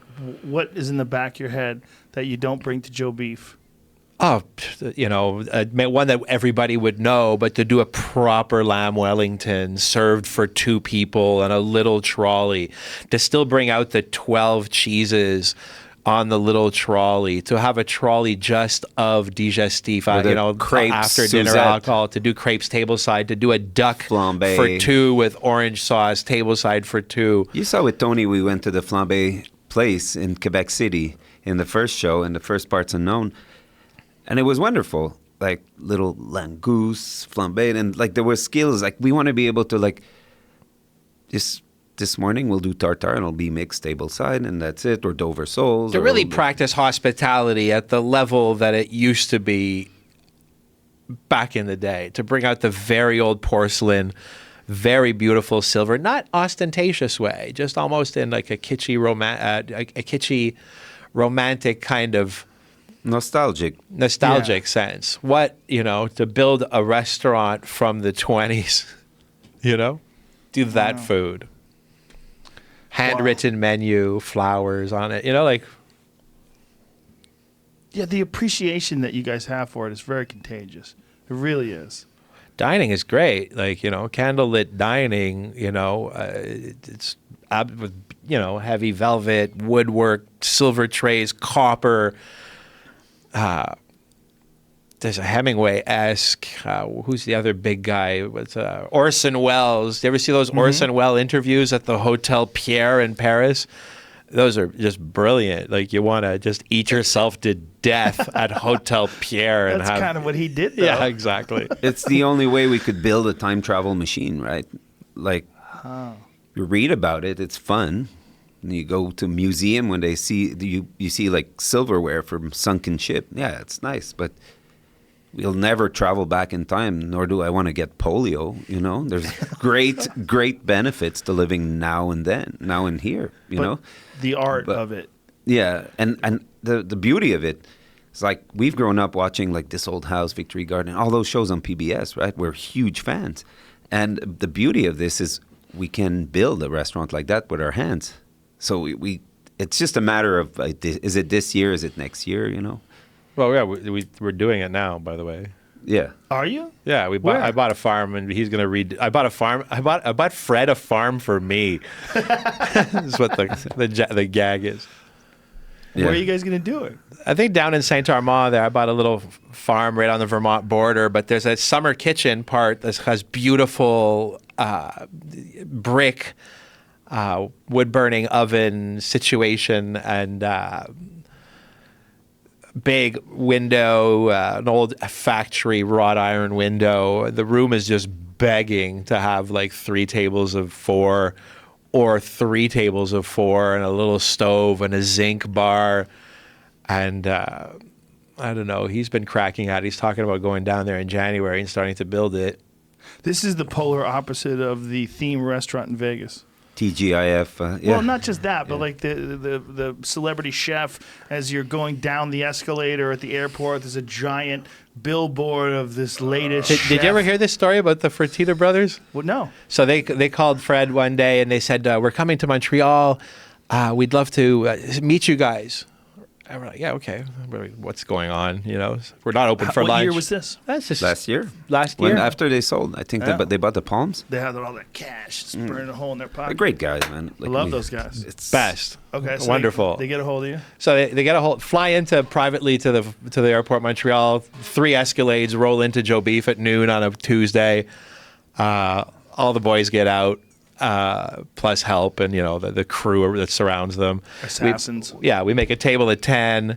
We all sit down. Lorenzo starts off first. I'd like to let you guys know that Joe Beef is my favorite restaurant. And I'm like, what? This dump. You're Lorenzo Fertitta. You go like all over the world. You live in Las Vegas. Everything is at your beck and call. Like you live in the. So that was flattering, and we prepared a little dinner for them, a little lunch, and we talked. And they pitched us to take over one of the rooms in the Palms upstairs. And of course, it was flattering. We had a wonderful meeting, but we knew right away as we were having the meeting that was not for us, and it was never going to happen. We have young children. And, we're in a bad place too at the time. Like, it was tough in our life. We're still drinking. It's not. Yeah, it was pretty dark, but it was nice and flattering. And I think Fred moved them on to Mark Vetri, who eventually did the project from Philadelphia. And in retrospect, it was nice, flattering, but we wouldn't do that. Right. There's no way we couldn't do Joe Beef anywhere else. People don't eat. The dining public doesn't exist unless it's on my street. So Montreal is just such a different place. But the idea is like, before they offered any room there, I said, is there like a decommissioned laundromat in the back that's for employees only? We said all the wrong things, man. 800 square feet that we can make a 5-table French restaurant. They were pitching us the top floor of the Palms, and we're asking for the door next to the garbage container in the alley with no windows. And they were looking at us like we were insane. You want a 5-table French restaurant? Yeah. And Lorenzo was looking at his brother, and his brother was looking at Lorenzo like, why the fuck did you bring me here? But we sent them some books now. Well, I'm sure they're happy. Yeah. It's just such a funny way of responding to that. We want to give you the top floor of the Palms in Vegas. Do you have a fucking 800 square foot room? And the back alley that nobody can access? I want to make it so expensive that basketball players think it's too much money? Yeah. Well, that would be a very interesting spot, and I'm sure it would. If you did create something like that, or someone did, an unbelievably exclusive spot that literally has 20 seats available in a night, and they only open for one sitting. Right. And we want to build what's the movie? The Roxbury? No, we want to build the French Connection restaurant. No, the other one with J-Lo. What's that one? Jiggly. Enough. Ishtar. Maids in Manhattan. Yeah, I mean, I guarantee if someone did do something like that, particularly because of Vegas, it's all about who you know and I mean, if you can get in, you can get into Joe Lamb. Oh, it's Joe Lamb is in Vegas. Right behind the garbage container, the leaky one next to the grease trap. Yeah, girls in their Jimmy Choos have to step in these puddles of grease. Louboutin. Yeah, on their way to the back. Yeah. It would, ironically enough, it would be probably the hot spot in Vegas. I know, Joe. What Lorenzo didn't get it. Probably wouldn't be very profitable, though. I mean, it's not over. Obviously. Well, when they took over the Palms, I was excited. I know that 9 Steakhouse there was excellent. I haven't been there in years, but that used to be a great place. But Mark, who's there, Mark Vetri, is an excellent cook. Yeah, excellent. Great. He's really involved in solid charity things. I think he's also a brown or black belt in jiu-jitsu really? From Philly. Yeah. He's a Mark Vetri's a guy. Resourceful dude. Wow. Yeah. So did he? Plays guitar. Is the restaurant open? I think this week it was opening. Oh wow! Yeah. Oh, that's fantastic. That's awesome. Yeah. Wow. And his food is delicious. I'll try it out. Yeah. Yeah, Vetri's in Philadelphia is like an institution. We opened there was one thing when we what was the story? Oh, the lobster spaghetti. We took the kind of there was a story in Bon Appetit magazine about Mark Vetri doing lobster spaghetti and fighting with his dad about removing a table to put a meat slicer in. I think they had 24 seats, and he bought a nice red slicer, and he said, we're taking out 4 seats, so now we're down to 20 seats. His dad thought he was insane, but he insisted that they have 20 seats instead of 24. That story was endearing to Fred and I. And he was doing a lobster spaghetti at his Philadelphia restaurant at the time. So when we opened Joe Beef, one of the first items on the menu was our version of the lobster spaghetti that Mark Vetri was doing. And just a simple homage to that story. That's great. Later, years later, we met him and we told him the story and became friends. That's amazing. So why did it take 4 seats? What did this thing look like? Well, have you seen those big Italian red Burkle meat Google, slicers? No. They're amazing. They're not electric. So did he do it just because it would add to the ambiance to have this cool thing? Yeah, there? in Italy, this is a pretty standard piece of equipment that you'd have on the bars and tavernas. It turns slow. It's a big blade that rotates slowly. It's very, very sharp. So it doesn't... It's on a pinwheel. Yeah, it doesn't melt the fat of the ham, right? So you don't get this white film. So it makes like perfectly thin, cool slices of perfect ham. And they're gorgeous objects. Like we have a couple now. We have a blue one and we have a red one. They're gorgeous. Got one for me, Jamie? Yeah, I was trying to find one like cutting meat that they were. Oh, that one's nice. Oh, wow. Yeah.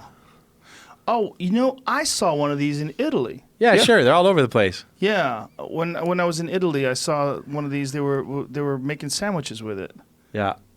But Oh, that's... wow. That's like a $10,000, $15,000 machine. Yeah. Wow. So when you It's beautiful. when you remove 4 seats from your restaurant to put one of those in, you kind of like, You're stepping up. you're on the wrong side of business. Joe, but Right? you're in Joe Maybe Beef not. Points? You're on the right side of business. You guys have something going on tonight, right? No. No. No? No. Bill? We did last night. We cooked an animal last night in Las Vegas. was That was that? cool. Yeah, those guys are Those great. guys, awesome.